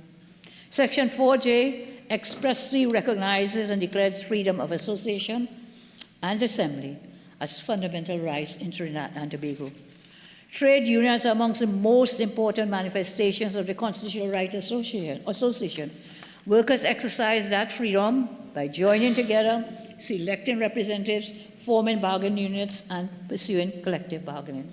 So any restructuring that effectively destroys an established bargaining relationship raises questions that extend beyond ordinary contractual rights and directly implicate constitutionally protected freedoms of association and assembly. Again, successor rights protect the practical effectiveness of these strong provisions within our Constitution. 4B of the Constitution also gives us equality before the law, protection of the law. These protections require that workers affected by restructuring receive the protection of the law. These require that workers being affected by restructuring exercises must get their fair benefit of legal processes, rational and consistent with established principles of natural justice. So when an enterprise continues unchanged substantially, workers are deprived of representation solely because of a change in legal form, then we're looking at issues of constitutional breaches. I move on, Madam Deputy Speaker, 4A, enjoyment of property and so on. Honorable Prime Minister, you require your additional 15 minutes, I assume? Yes, thank you very much. You're welcome. So we can go through the Constitution and look at all these Bill of Rights provisions, and these are directly impacted and were directly impacted when that wicked government on the other side, in 2018, shut down, brought a vesting bill, changed it by restructuring, and deprived workers of their just due. Madam Deputy Speaker, I move on.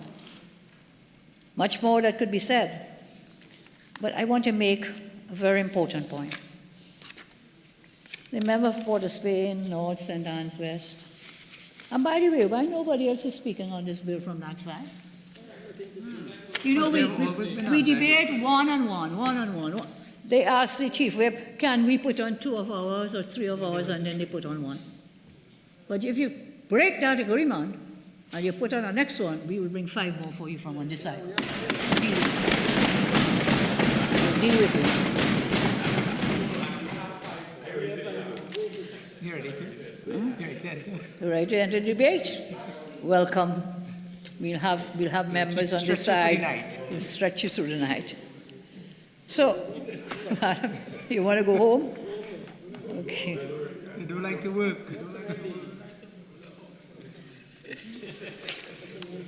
Yeah. But we're down the islands and the artists is a public holiday. Okay. Sometimes I don't believe what I'm hearing from the other side. I really don't believe. Did I hear someone say he's going down the island, so it's a public holiday? The member is taking his yacht down the islands. Mr. Martin Speaker, Northeast. Mr. Speaker, as I close, I said tomorrow when workers across TNT celebrate Labor Day, they will remind us that progress is earned through sacrifice, perseverance, and struggle. The UNC was born from the struggles of working people. The UNC came out of the rice fields, the cane fields, and the oil fields, and from the belief that those who labor deserve dignity, fairness, and justice.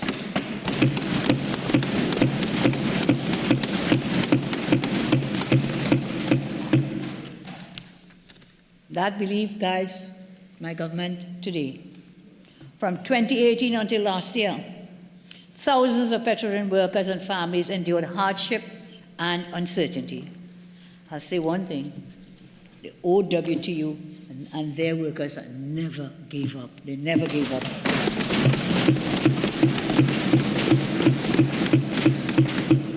There's a reason one of the great hymns of the labor movement declares, "We shall overcome. We shall overcome." For years they endured and persevered. And today, in a very real sense, they have overcome that 2018 wickedity. They have overcome it today.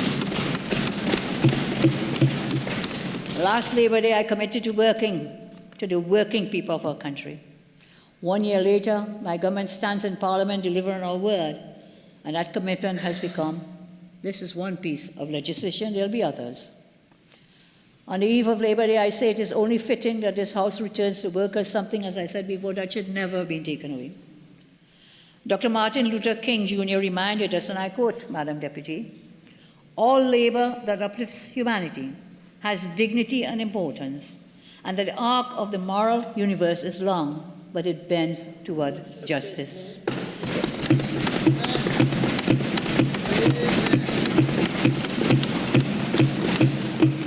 The arc of the moral universe is long, but it bends towards justice. May future generations always inherit a Trinidad and Tobago, where the dignity of labor is respected, and the voice of workers is protected, and justice is never beyond reach. So tomorrow, when workers across TNT celebrate Labor Day, they will remind us that progress is earned through, as I said before, sacrifice, perseverance, and struggle. We were born out of those struggles, and yet the OWT never gave up. Last Labor Day we committed, and so on the eve of this one, I want to say with my comrades, forward ever, back never. Happy Labor Day. Thank you very much.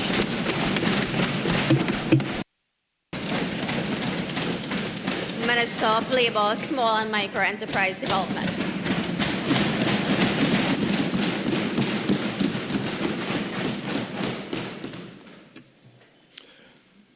Madam Deputy Speaker, my job here is it's completed. Coming following after the Prime Minister, I think she has done it all. She has dealt with what I would call the most obscene 1% argument I've ever heard, coming out from Port of Spain North, St. Anne's West. Because that's how I could call it. It had to be a 1% argument. That had nothing to do with what is before us. You would have sworn somebody come here debating whether or not to shut down Petroleum. Again.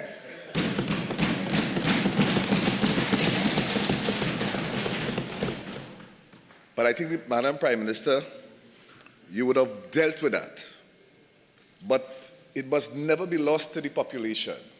We here in a debate about people, and that member for Port of Spain, North, St. Anne's West, could not take 1 minute of his contribution to deal with people. He hid between some stale-dated arguments that it was a debate on that, we here could treat with that. But it wasn't about that. It was about workers. We are here treating with workers who have been disenfranchised by the PNM in 2018. That's what we are here treating with. And you expected that you would have heard some part of the contribution about that. But instead, he went down a road that I call it sounded like some part of Rowley's speech he found, and an exercise of deceit and dishonesty.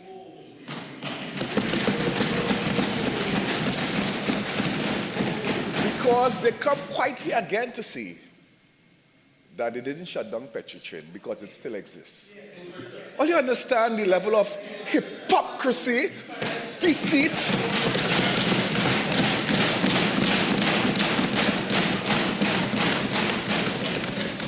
because why? Yeah, it exists on paper.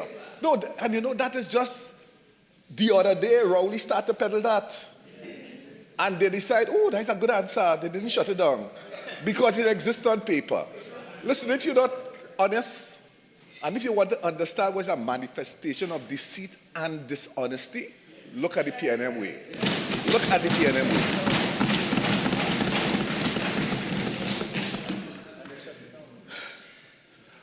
You know, the Prime Minister saved them. Because when I was here, I'm talking there about what the state of affairs with Petroleum and this and that, I wondered who was in government, you know. When they were talking about like all things was going wrong, who was in government? We need to put it on record, not only for the last 10 years, you know, but 53 out of the 70 years that this country has engaged in self-governance, the PNM has been in charge.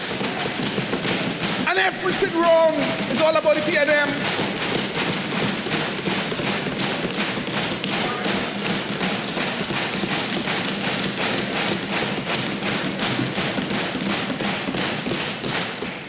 And let me put on record, because I see one, there's peddling this. URPs, CPEP. These are the fraudulent contract issues that we are dealing with. It's in the court. It's in the court. But not just. Let me just be clear and put on the record, because like Madam Prime Minister, I like stats. I look at the CSO. It's the CSO, The CSO. Not what the UNC say, and surely not what the Minister of Labour said. This is the CSO, the Central Statistical Office. Here what its data is about overall employment. The UNC in 2010 to 2015, employment increased from 582,100 to 623,300, a net increase of 41,200 jobs. Under the PNM. The PNM from 2015 to 2025, the first quarter, this is CSO people. Employment declined from 623,300, which they got from us, to 558,900, a drop of 64,400 jobs. This is not UNC figures. You could Google it. It's in the Central Statistical Office. It's facts.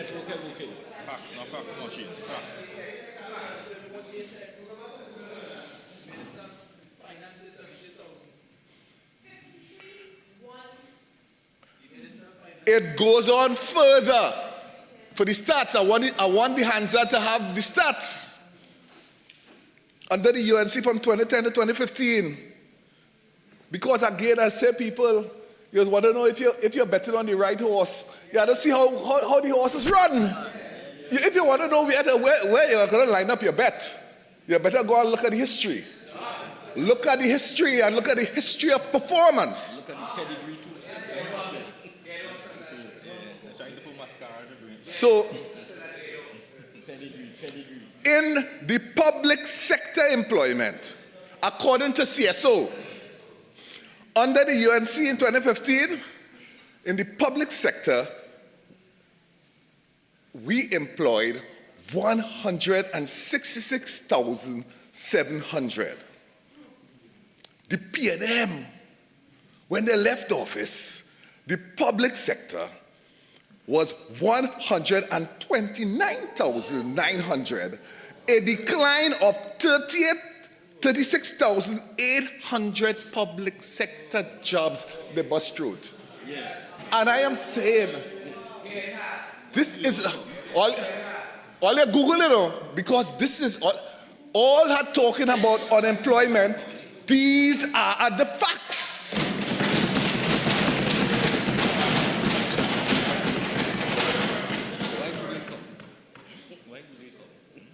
You know, the CSO went on to talk about youth employment. Even youth employment. Youth employment in 2015, when the UNC left office, was 79,600. The P&M, well, by the time it left office, it was 51,700, a reduction of 27,900 youths.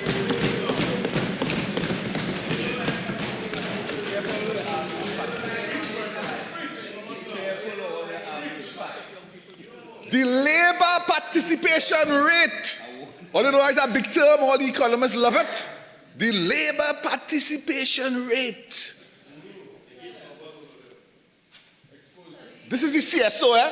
Again, this is the CSO. The labor participation rate under the UNC was 61.5%.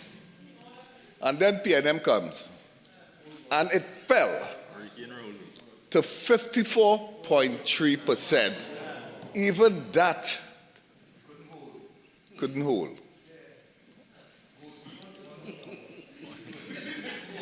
Listen, the population of this country,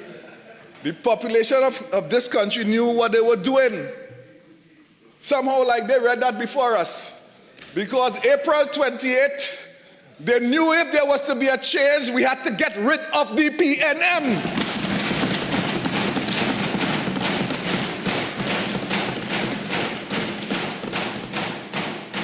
And let me put it for those who try to throw all kind of idea about one union versus the next and YOWTU and that kind of thing. Let me tell you, we here, the working class owes the oil field workers. It started there. It didn't start nowhere else. It's oil field workers. Jubal, Uriah Buzz Butler. When we talk Labor Days, you know who he was organizing? He organized oil field workers. The terms and conditions that people enjoy today, that your children, you're glad to know that they could get an 8-hour workday. They could get a lunch hour. They could get sick leave. What's because of oil workers? Hear about one of the happiest moments when we had to start doing restorative justice. If you had to start somewhere, we come in defense of oil field workers. Because the P&M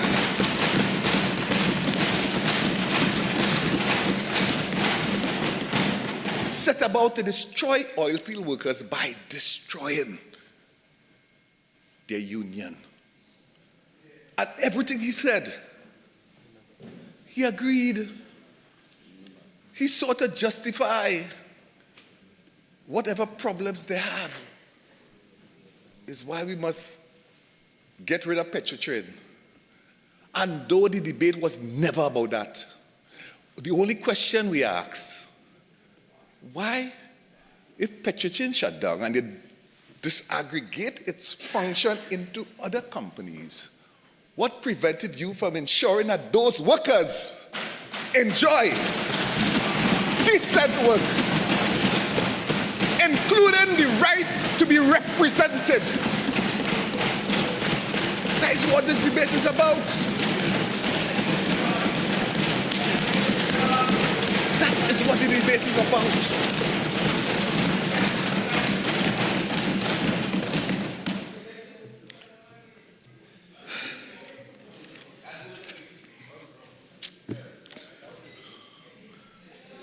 Madam Deputy Speaker, let me wind up quickly. Let me be clear.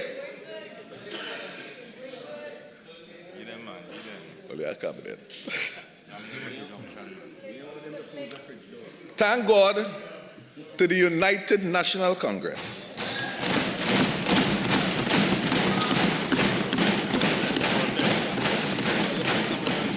Let me look up and I say also thank God. Thank God to the representation on behalf of oil field workers who helped this country through the OWTU. They represent and continue to relentlessly represent these workers so that today we could fix it. And we shall fix it. We shall fix it. Because of this government, let me put on record, the refinery shall rise again.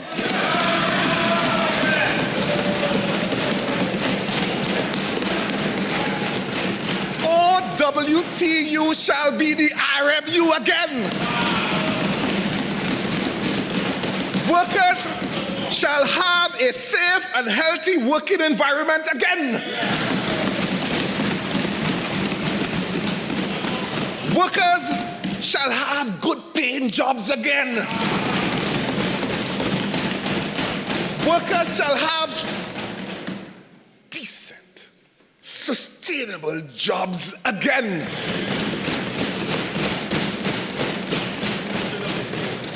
We shall rebuild the fence line communities again.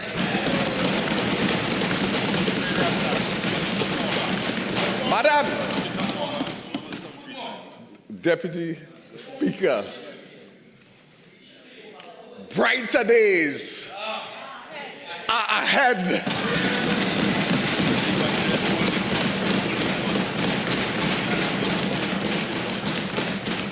Gone are the days where every time you turn is an attack on workers. That's what it was. I used to see my comrades mention some. You turn around, Petroleum. They started with sugar, destroy Caroni workers till it come in 2026, we're now giving the people their land.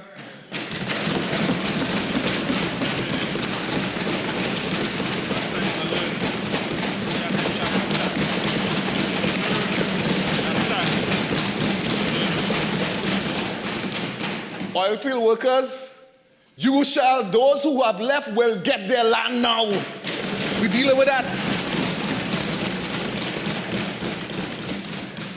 When you turn around, when you're doing from Petroleum, it was TSTT, you lick up workers in TSTT. You turn around, you had your eyes set to destroy the lives of WASA workers. You then swing there, they was going on to destroy custom and excise workers. Everywhere you twist and turn, somebody had to be fearful. They couldn't plan their lives. And you have a 1% argument that suggested that workers is fine being sent home because they spent $2.7 billion. Well, you understand what's a 1% mentality? A 1% mentality suggests that these workers glad to be sent home because they share $2.7 billion. That's the life of the 1%. That's how they see things. They don't understand that people lost their lives, that people took their lives because they were out of a job. People lost their families. Communities were destroyed because of their decisions. But colleagues, Madam Deputy Prime Minister, Deputy Speaker, that could be prophecy there, man, prophecy. Madam Deputy Speaker, I am just happy that we have an opportunity to help workers. I know, just as happened in the past, brighter days are coming for workers in Trinidad and Tobago.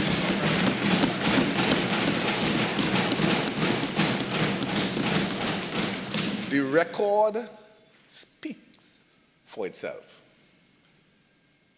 All workers, rest assured, we will have decent, sustainable jobs.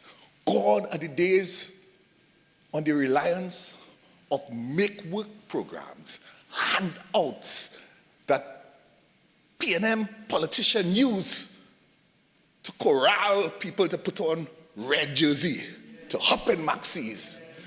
Those days are over.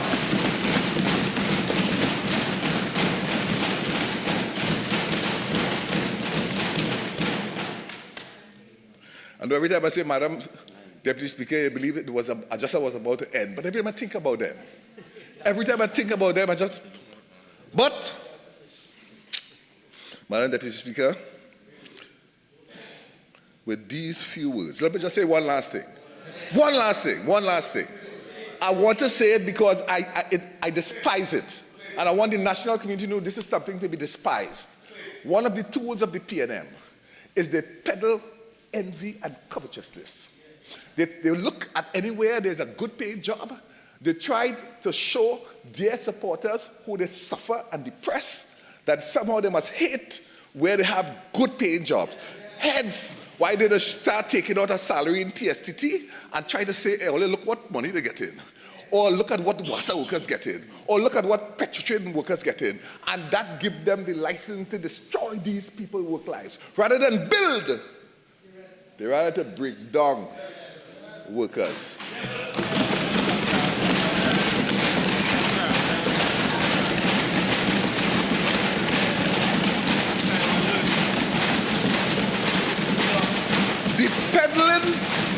The peddling of covetousness and envy must come to an end.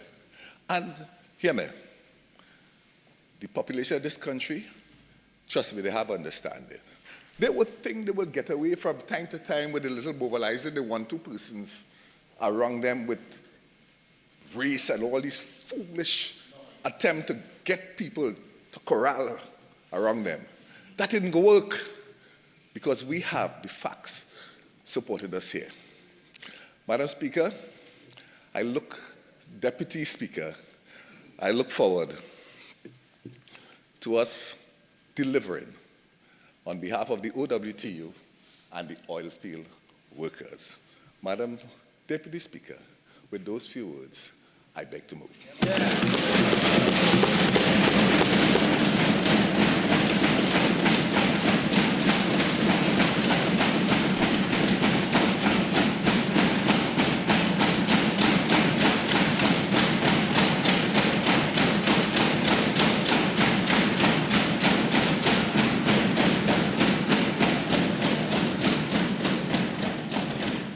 Honorable members, the question is that a bill entitled An Act to Amend the Miscellaneous Provisions, Heritage Petroleum, Paria Fuel Traded and Guaracara Refining Vesting Act 2018, Act number 17 of 2018, be now read a second time. Those in favor say aye. Aye. Any against say no. I think the ayes have it. A bill entitled An Act to Amend the Miscellaneous Provisions, Heritage Petroleum, Paria Fuel Trading, and the Guaracara Refining Vesting Act 2018, Act number 17 of 2018.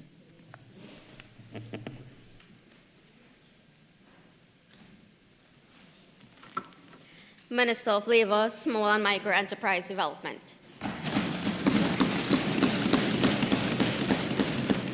Madam Deputy Speaker, in accordance with Standing Order 68-1, I beg to move that the miscellaneous provisions, Heritage Petroleum, Paria Fuel Trading, and Guaracara Refining Vesting Amendment Bill 2026 be committed to the Committee of the Whole to be considered clause by clause. Honourable members, the question is that the miscellaneous provisions, Heritage Petroleum, Paria Fuel Trading, and Guaracara Refining Vesting Amendment Bill 2026 be committed to the Committee of the Whole to be considered clause by clause. Those in favour say aye. Any against say no. The ayes have it.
Clauses 1 and 2.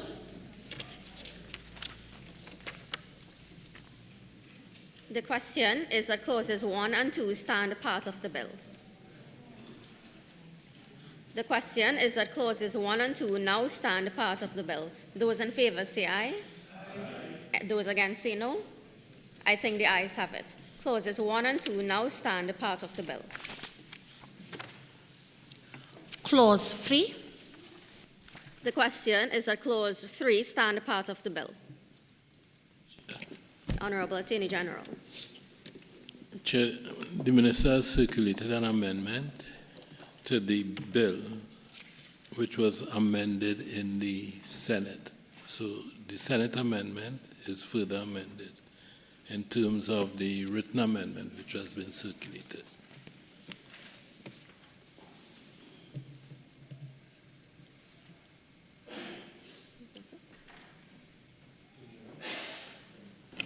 Can you give a reason for the further amendment?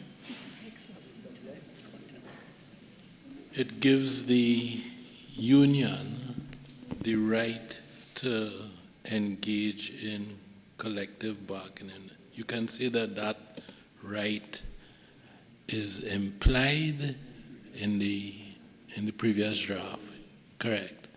So this just makes it abundantly clear that that is in fact the position.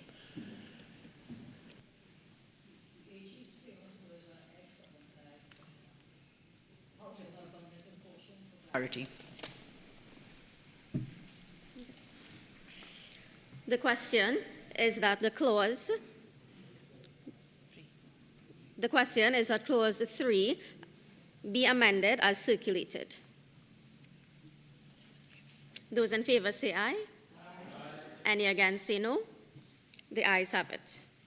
Honourable members, the question is that clause 3 as amended now stand part of the bill. Those in favour say aye.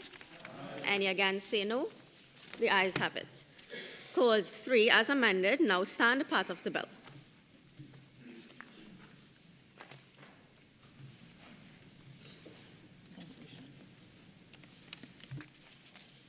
Honourable members, the question is that the bill as amended be now reported to the House. Those in favour say aye. Any against say no. The ayes have it. The bill as amended will now be reported to the House.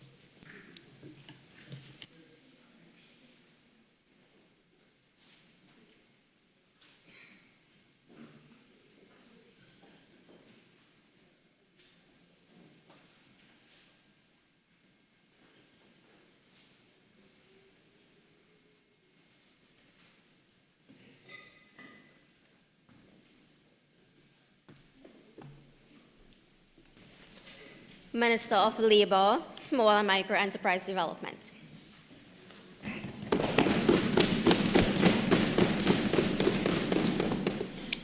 Madam Deputy Speaker, I wish to report that the miscellaneous provisions, Heritage Petroleum, Paria Fuel Trading, and Guaracara Refining Vesting Amendment Bill 2026 was considered in the Committee of the Whole and approved with amendments.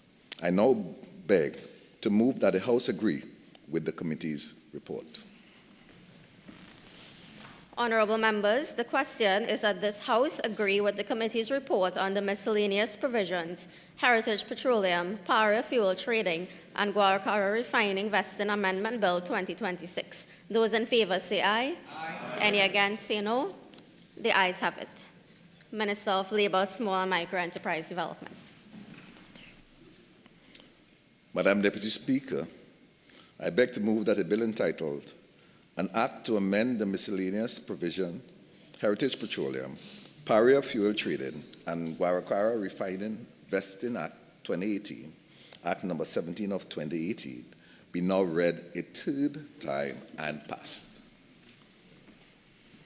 Honourable members, the question is that a bill entitled An Act to Amend the Miscellaneous Provisions, Heritage Petroleum, Paria Fuel Trading, and Guaracara Refining Vesting Act 2018, Act number 17 of 2018, be now read a third time and passed. Those in favour say aye. Aye. Any against say no.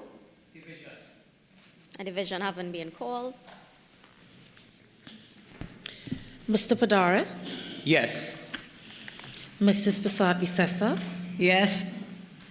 Mr. Tanku? Yes. Ms. John? Yes. Dr. Munilal? For the workers, yes. Mr. Lee? Yes. Mr. Hussain? Aye.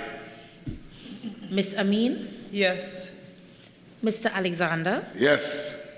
Mr. Maharaj? Yes. Ms. Mohit? Yes. Mr. Sturge? Yes. Dr. Bodo? Yes. Dr. Dowlat? Yes. Mr. Morris? Yes. Ms. Benjamin? Yes. Mr. Sobers? Yes.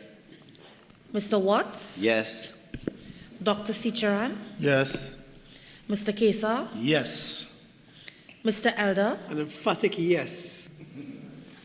Mr. Sam? Mr. Narayan Singh? Yes. Dr. Rup Narayan? Yes. Dr. Gosain? Yes. Mr. Thomas? Yes.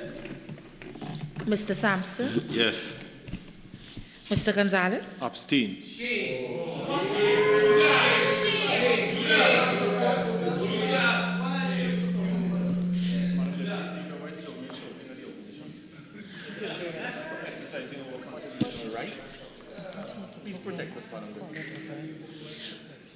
Mrs. Beckles Robinson? Mr. Imbert? Abstain.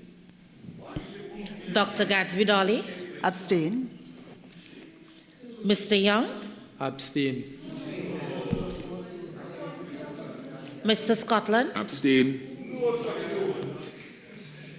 Mrs. Robinson Regis? Abstain. Mr. Dana Breger? Abstain. Mr. Manning? Abstain. Mr. Marcel? Abstain.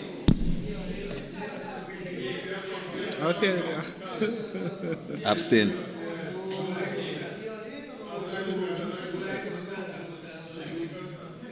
Honourable members, I am advised that the division should be taken in silence, so let us hear the response from the opposition. Mr. Devines? Abstain. Mr. Birchwood? Abstain. Mr. Romaine? Abstain.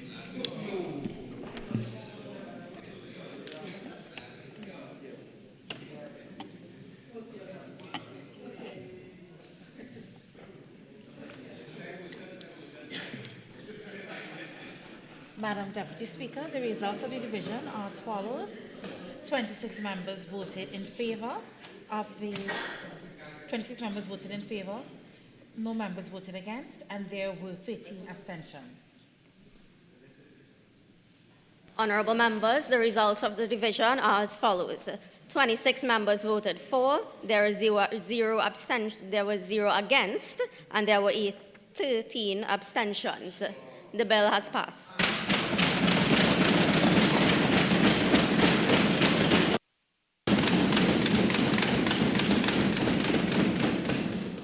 A bill entitled An Act to Amend the Miscellaneous Provisions, Heritage Petroleum, Paria Fuel Trading, and the Guaracara Refining Vesting Act 2018, Act number 17 of 2018.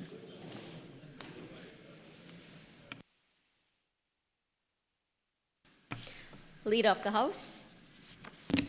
Thank you most kindly, Madam Deputy Speaker. Madam Deputy Speaker, I beg to move that this House do now adjourn to a date to be fixed. Honorable members, before putting the question on the motion for adjournment, I will now invite members to bring greetings on the occasion of Labor Day to be observed tomorrow, Friday, June 19, 2026. Honorable Prime Minister.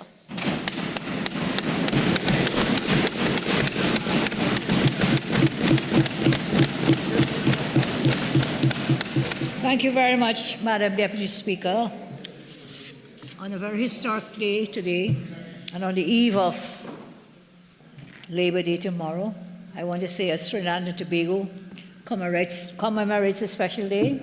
We honor the generations of working men and women whose toil, sacrifice, and determination build the nation we proudly call home. Every road, Madam Deputy, every school, every hospital, every industry stand as a testament to their contributions. Labor Day reminds us that the rights, protections, and opportunities enjoyed by workers today were not freely granted. They were earned through struggle, sacrifice, and perseverance by ordinary people who refused to accept injustice as their lot. In the harsh and discriminatory society that was colonial Trinidad and Tobago, workers possessed little wealth, possessed little power or influence, yet through courage, resilience, and determination, they changed the course of our history and left an enduring lesson. No nation can claim to be truly free when the men and women whose labor sustains us are denied dignity, fairness, and respect. The modern labor movement was born out of hardship, inequality, and injustice. By the 1930s, the hardships of the Great Depression have culminated in the sugar workers' struggles of 1934, labor protests in 1935, and the historic labor disturbances of 1937. Those events strengthened organized labor, advanced political reform, and helped lay the foundation for the democratic institutions we enjoy today.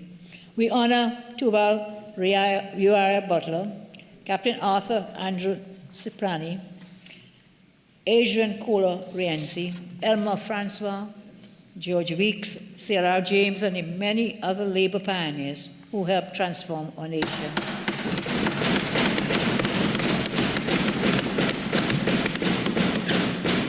We honor as well the thousands of unnamed workers whose courage and sacrifice helped secure a better future for generations to come. Madam Deputy, one of the most enduring lessons of our labor history is that progress was achieved when ordinary people stood together. The descendants of emancipation and indentureship came to recognize that despite different experiences, they shared the same aspirations: dignity, fairness, opportunity, and a better future. That unity challenged injustice, that unity weakened division, and that unity helped build a stronger and more democratic TNT.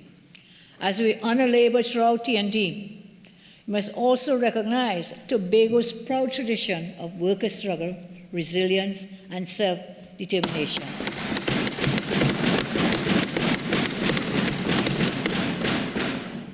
The Bell Manor riots of 1876 remain a powerful reminder of Tobago's contribution to the wider struggle for dignity, justice, and opportunity. And so today as well, we honor the generations of Tobagonians whose labor helped build their island and strengthen our nation. the UNC and the labor movement. The UNC emerged from traditions deeply connected to organized labor, the sugar belt and the struggle of ordinary citizens to have voices heard. Our founder, the late Basse Pandy, was first and foremost a labor leader who stood with workers in defense of their rights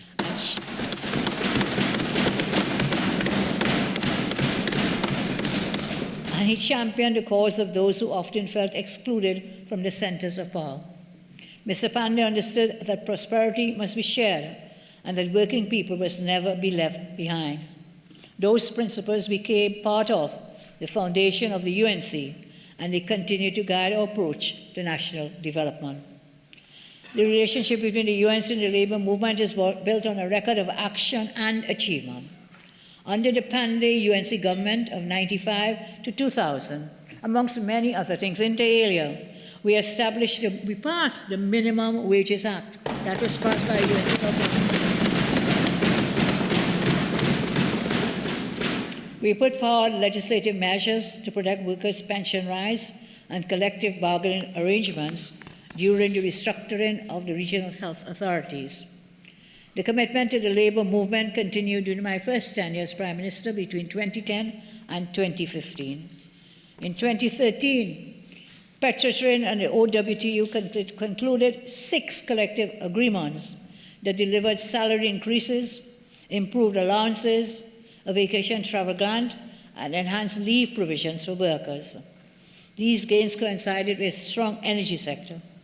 In 2011, Petroleum recorded a profit of approximately $2.5 billion, demonstrated that economic success and respect for workers can go hand in hand. Indeed, throughout our history, the UNC has remained guided by a simple principle: workers are partners in development.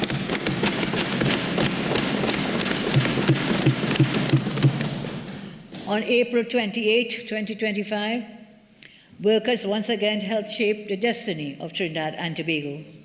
They voted for a UNC coalition government that understood that workers must once again be placed at the center of national development.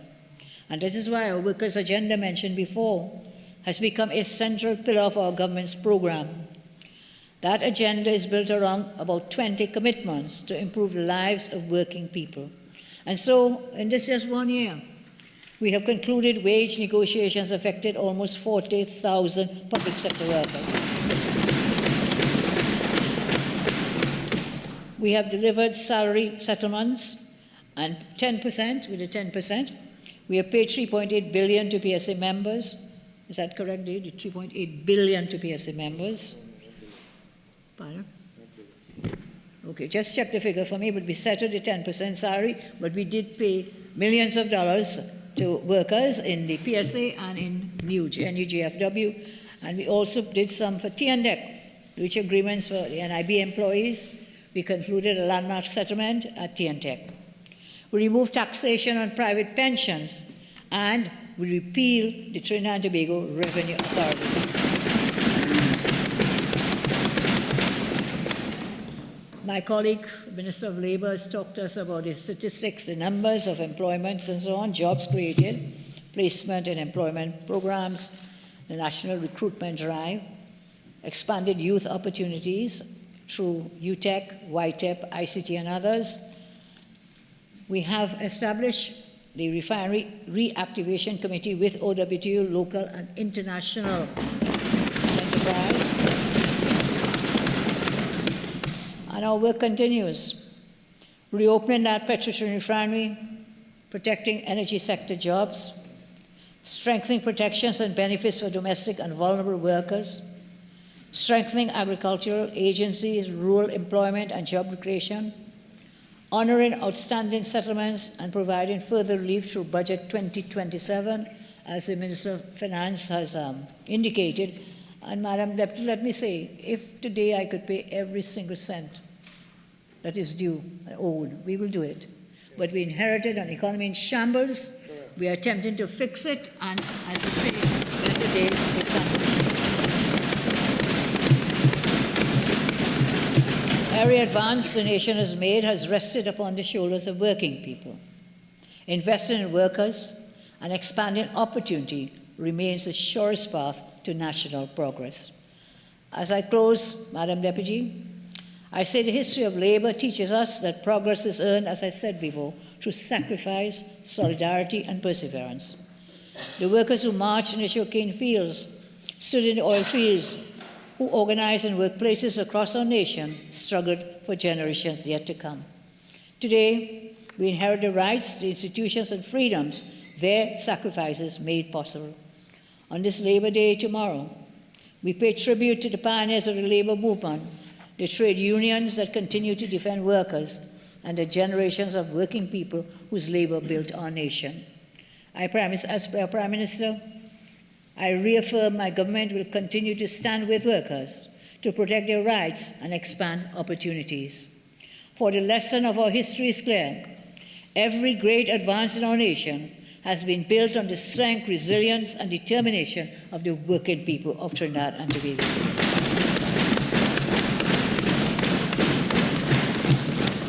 And so, united in that same spirit, there is no challenge we cannot overcome, and there is no future that we cannot build together. Happy Labor Day to everyone. Thank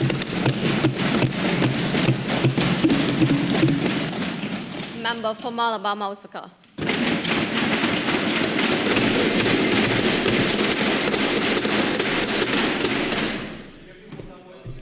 Thank you. You really telling me that? Thank you, Madam Deputy Speaker. It is indeed a privilege for me to bring greetings, Labor Day greetings, on behalf of the opposition. Today, as we prepare to commemorate Labor Day in Trinidad and Tobago, we pause to recognize and celebrate the men and women whose hard work, resilience, and dedication form the backbone of our nation. Across every industry and community, workers make invaluable contributions that sustain our economy, strengthen our institutions, and improve the lives of countless citizens. On this important occasion, we extend sincere gratitude and deep appreciation to all who labor each day in service of our country's progress and development. And we also spare a thought for all those thousands of ordinary citizens who have been without work for the past year as a result of this government's policies.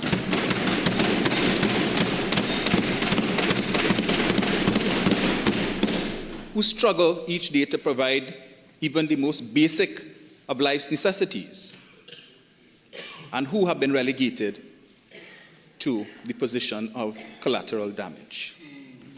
Labor Day is more than a public observance. It is a tribute to the struggles, achievements, and enduring contributions of workers across every sector of our society. It is an opportunity to honor those who labor in our schools, hospitals, factories, farms, public services, and communities, often under challenging circumstances, yet with unwavering commitment.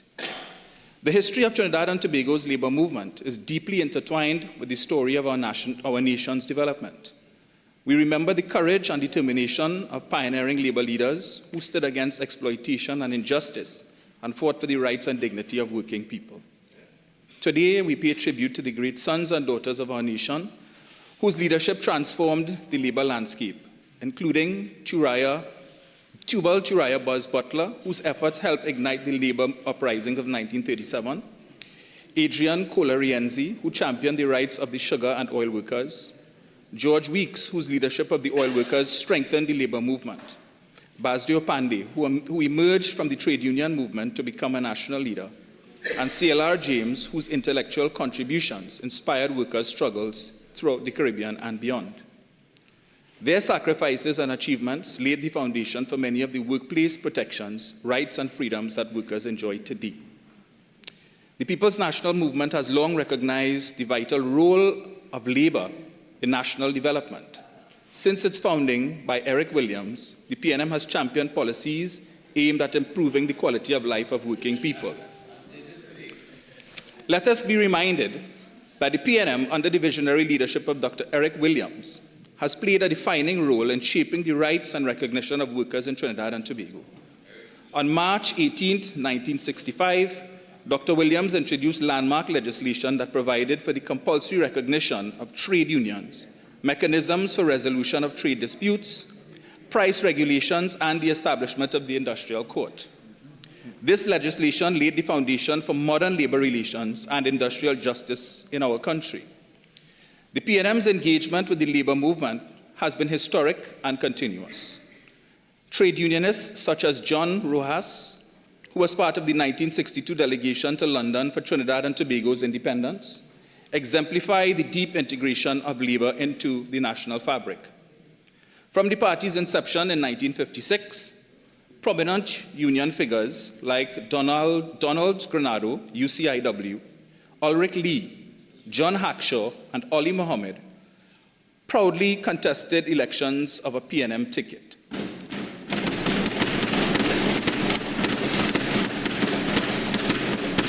Many went on to serve in Parliament, on state boards, and diplomatic posts, and in the upper chambers of governance.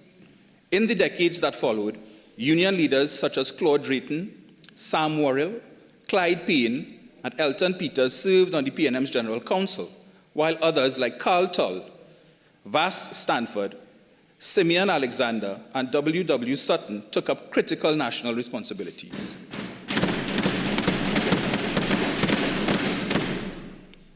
Even Sir Isaac Hayatali, the first president of the Industrial Court, though not a PNM member, was appointed during a time when the party sought to institutionalize fairness and justice in labor matters. Further, under the leadership of the Prime Minister George Chambers, the country honored the legacy of Uriah Buzz Butler through the renaming of the Princess Margaret Highway in his honor. In San Fernando, a newly constructed highway was named after Colarienzi, another towering figure in the labor history.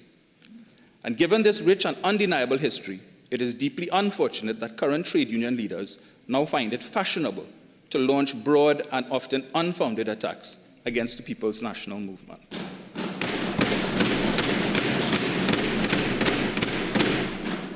The PNM has also supported the strengthening of labor legislation, industrial relations frameworks, and institutions that encourage constructive dialogue among workers, employers, and the state. And we recognize the national progress, or that national progress is best achieved when economic growth is accompanied by social justice and respect for workers' rights. As we celebrate Labor Day, we must also look to the future. The world of work is changing rapidly through technology, innovation, and globalization. We must continue to equip our workforce with the skills, knowledge, and opportunities necessary to thrive in a modern economy while ensuring that no worker is left behind. Today, we salute the pioneers of the labor movement. We honor the trade unions that continue to advocate for workers and celebrate every citizen whose labor contributes to the prosperity and development of Trinidad and Tobago. On behalf of the opposition and on behalf of the People's National Movement, I thank all workers for your invaluable contribution to our nation.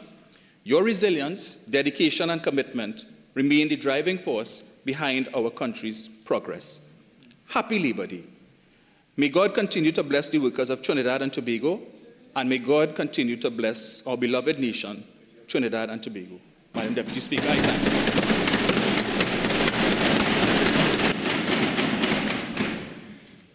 Honorable members, it is my privilege to join with those who have spoken before me in bringing greetings to the national community on this national public holiday, Labor Day.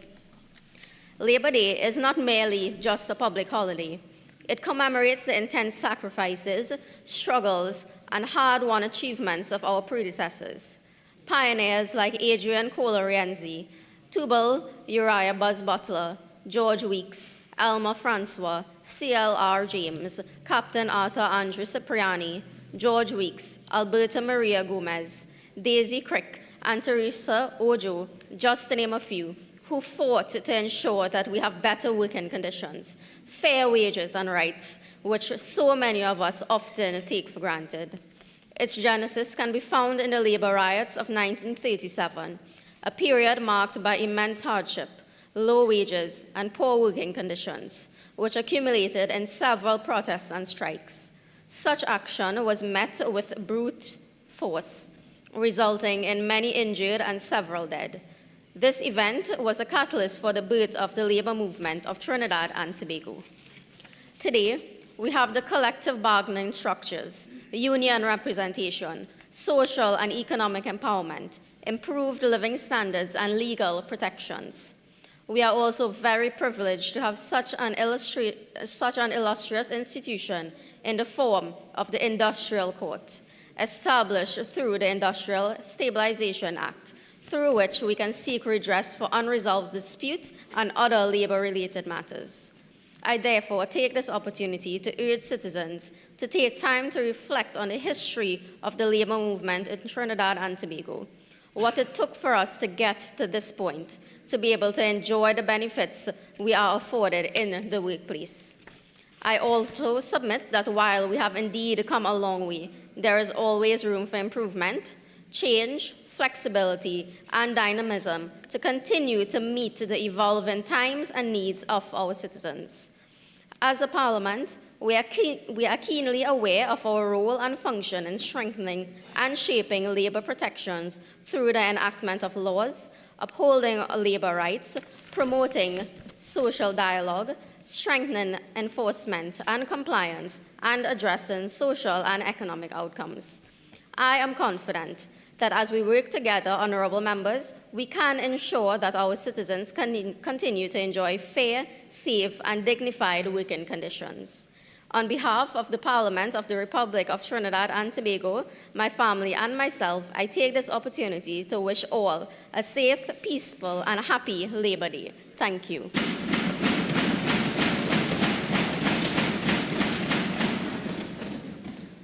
Honorable members, the question is that this House do now adjourn to a date to be fixed. Those in favor say aye. Aye. Any against say no. This House now stands adjourned to a date to be fixed. Thank you.